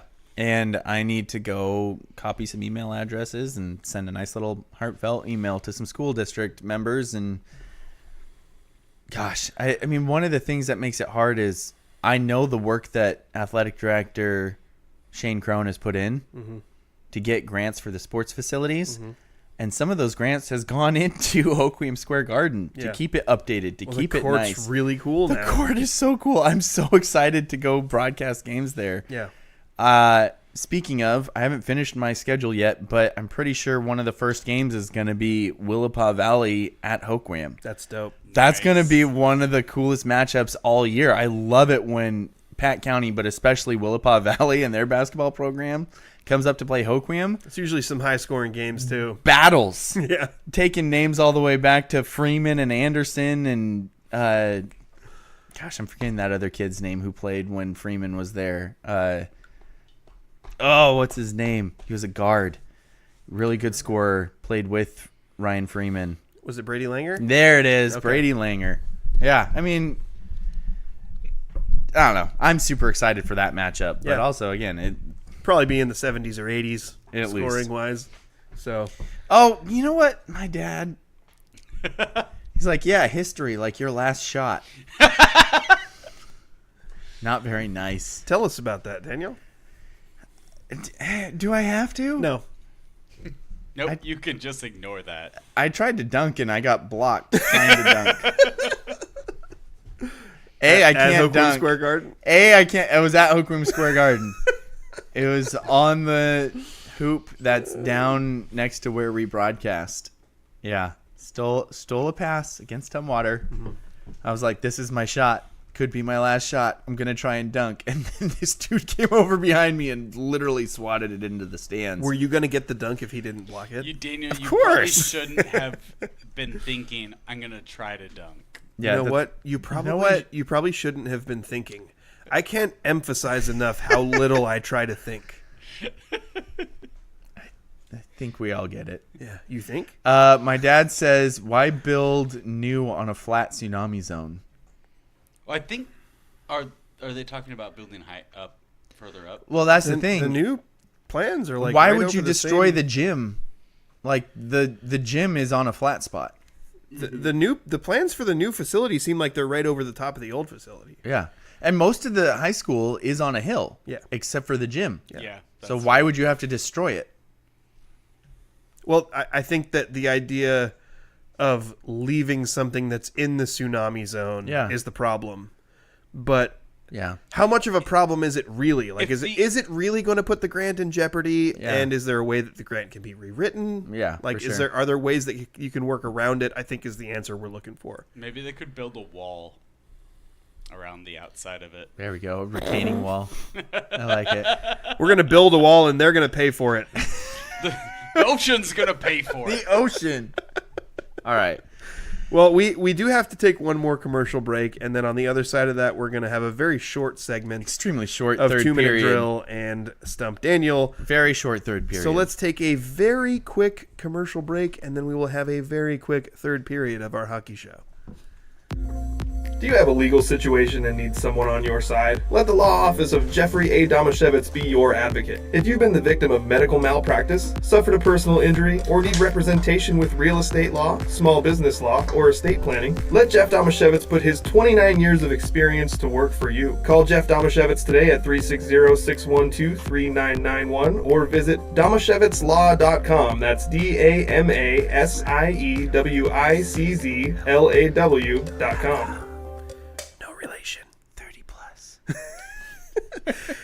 Thank you for watching or listening to the scrimmage, however you are consuming this show. I'm Justin Domashevitz, Daniel Hargrove here with me, as well as our trusty producer, Andrew Gross. We are not only providing occasional live reactions to what's happening in the Seahawks game, as the Arizona Cardinals currently have the ball inside the Seahawks 10, and Kyler Murray is back to pass, and it looks like he almost got sacked, and now he's running, and nobody's going to tackle him. He's down at the 4. Oh, your stream is ahead of the stream that I'm watching. Oh, well, Kyler Murray's back, and he's back to pass, and now he's running, and now he's down at the 4. Okay. Well, we got to the same place, just at different times. My sister said, instead of a wall, build superpowered escalator ramps for the gym up the hill for quick escape.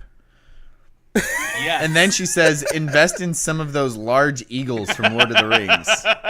I don't know what that means. I like where she's coming from. Exactly.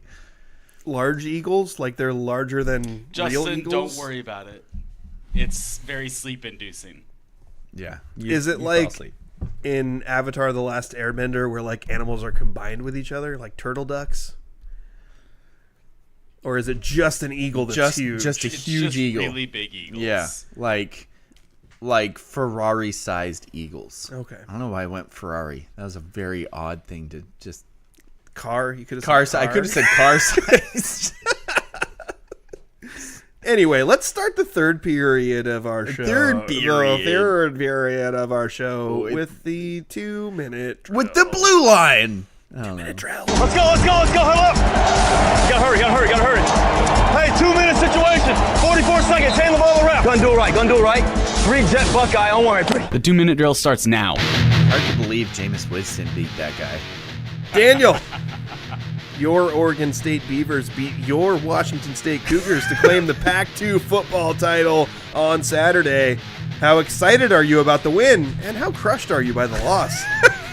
I'm very conflicting emotions.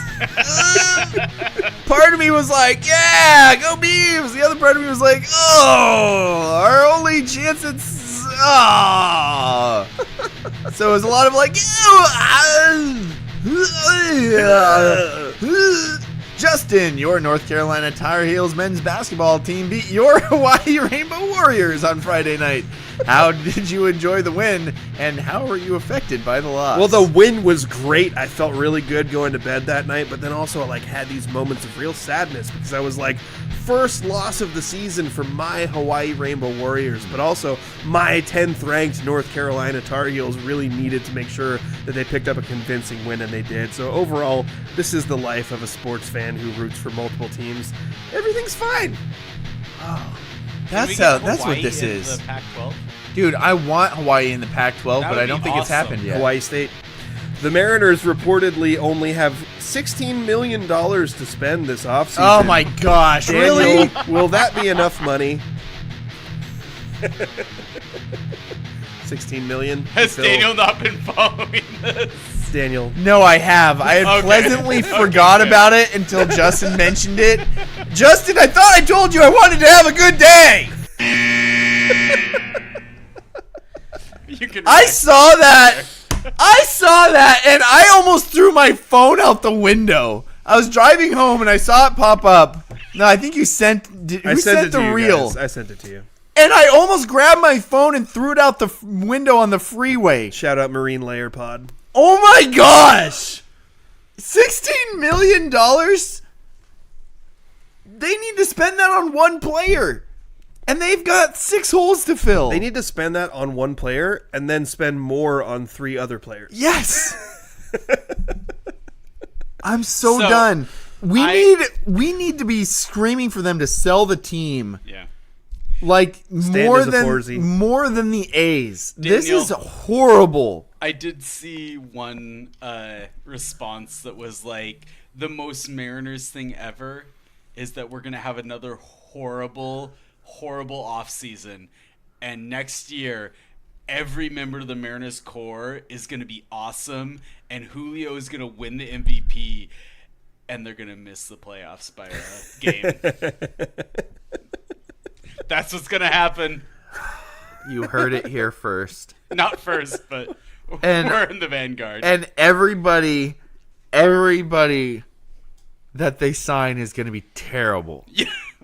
Well, yeah, because they're going to be 4 They're- players with $16 million. They're going to, yeah. It's gonna be 4 guys that had a good year. I like how a they're year like, or 2 ago. yeah, I like how they're like, well, we non-tendered Josh Rojas, and now we're going to have $16 million to Also play with. And I'm like, non-tendered, you might as well hire him back because you're not going to find anybody better than Josh Rojas for those prices. Baseball is life.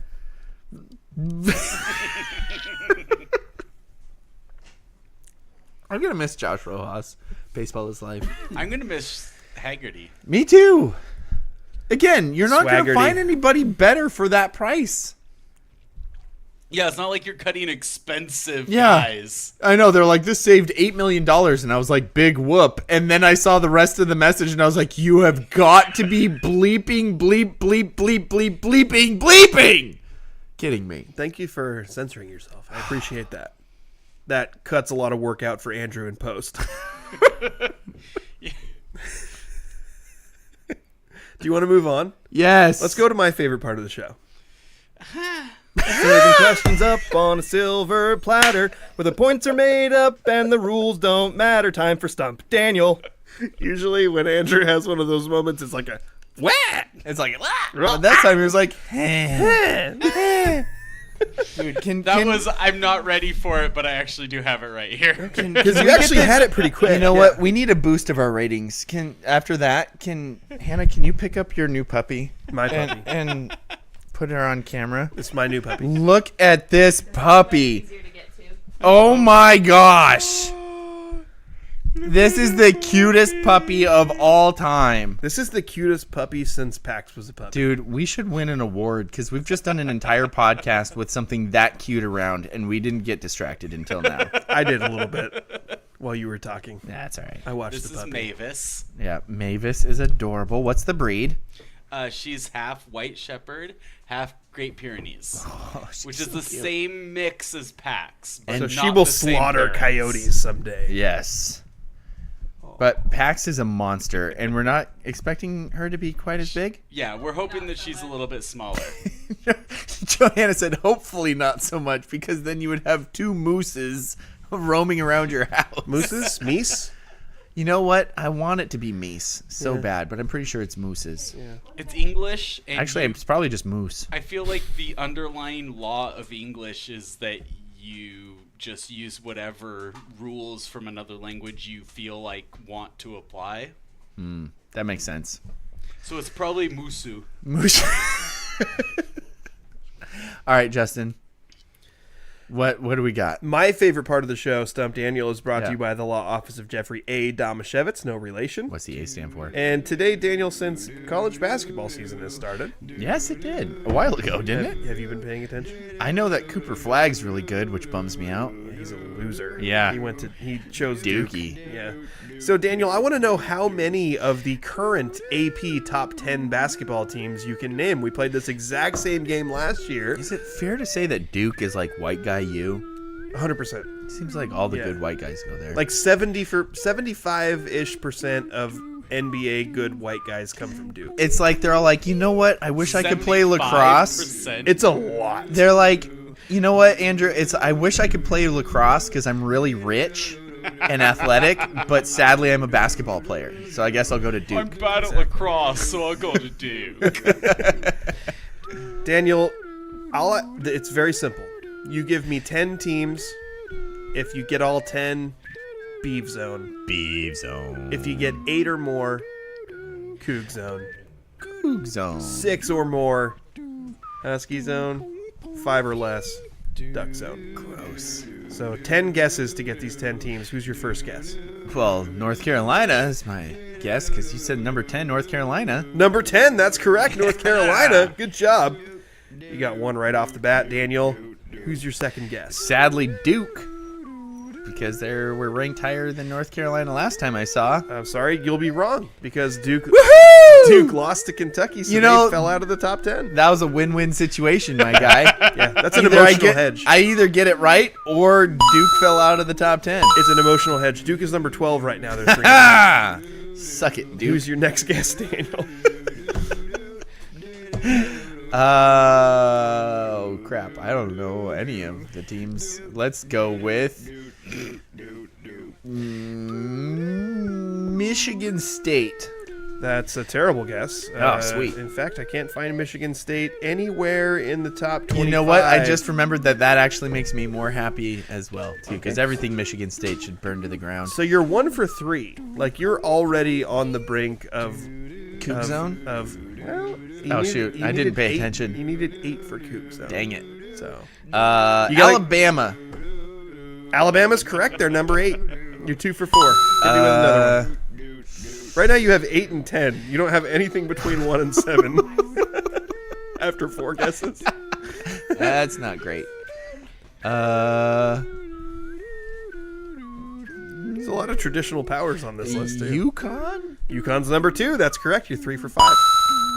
Villanova? Villanova, not on the list. I'm sorry. You are 3 for 6. Kansas? Kansas is number 1. There we go. You are 4 for 7. Kentucky? What? Kentucky?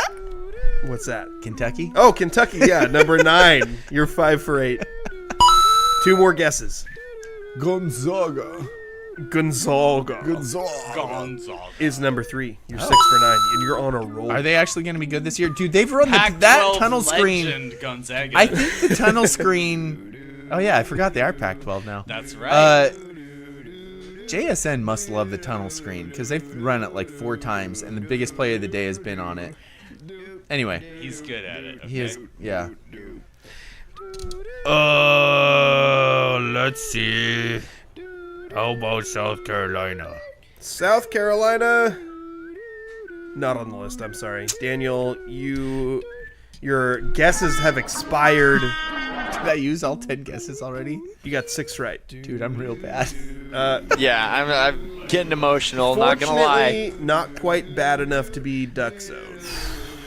You got 6, which is just enough to be in the Husky Zone. That was an overreaction. Current top 10, although I think a new AP top 10 comes out tomorrow. Kansas number 1, UConn number 2, Gonzaga number 3. You got all those. Number 4 is Auburn. Gross. Number 5, Iowa State. What? Number 6, they've been pretty good recently. This is basketball? Number 6, Purdue. Okay. Number 7. I love the Boilermakers. I was waiting for that. Number 7, Houston. Houston. And then 8, 9, and 10, you got Alabama, Kentucky, and North Carolina. Duke number 12. Gross. I don't think there's really much of anything significant in the rest of the top 25. But, we need to try our best to keep people somewhat informed in what's going on in college basketball. That way, when March Madness rolls around, you won't feel completely clueless when the bracket challenge comes. I was just going to say, so you're telling me with this new information that I have that I will be able to beat you in the bracket challenge? It's like kind of a 50-50 anyway. I kind of like how this has shifted. Instead of me having bets with you, now we just have random listeners having bets with you. So we just need to have Skylar have a bet with you again. I think this year Skylar should have a bet with you. No. I didn't like it. I didn't like losing to Skylar. So you know what? I like ever since I played Skylar though. Ever since I played basketball with Skylar when he was like in 5th grade. And I was an adult, I don't like losing to Skylar either. How old was he? Yeah, about that. Yeah, you rolled your ankle? Pretty hard, yeah. Trying to teach a kid a lesson. Yeah. Yeah, I taught myself a lesson. Yep. The lesson was don't teach kids lessons. We're old. Yeah. Yeah. But I finished the day. Yes, you playing did. softball, and we won the title. We did win the title. Thanks to me. The only title we've ever won. Yeah. In a tournament. Maybe did we ever win a league title? That might be the only championship I've ever won. Didn't we win a league title? Or didn't we win a softball league title one time? Didn't we win division? We've taken second a lot. Like I feel even like Dave Hinchin after this last year where I took second again was like, man, you've taken second a lot. And I was like, thanks, Dave. Thanks, Dave. Appreciate that. Well, I think that's going to do it for our show today. Yes, it is. So for my co-host, Daniel, the second place champion, Hargrove. And my co-host, Justin. Ew, I don't pick my boogers, Damashevitz. and our trusty producer, Andrew. People like me because I have a puppy. Gross. You've been listening to the Scrimmage. Where's that puppy now?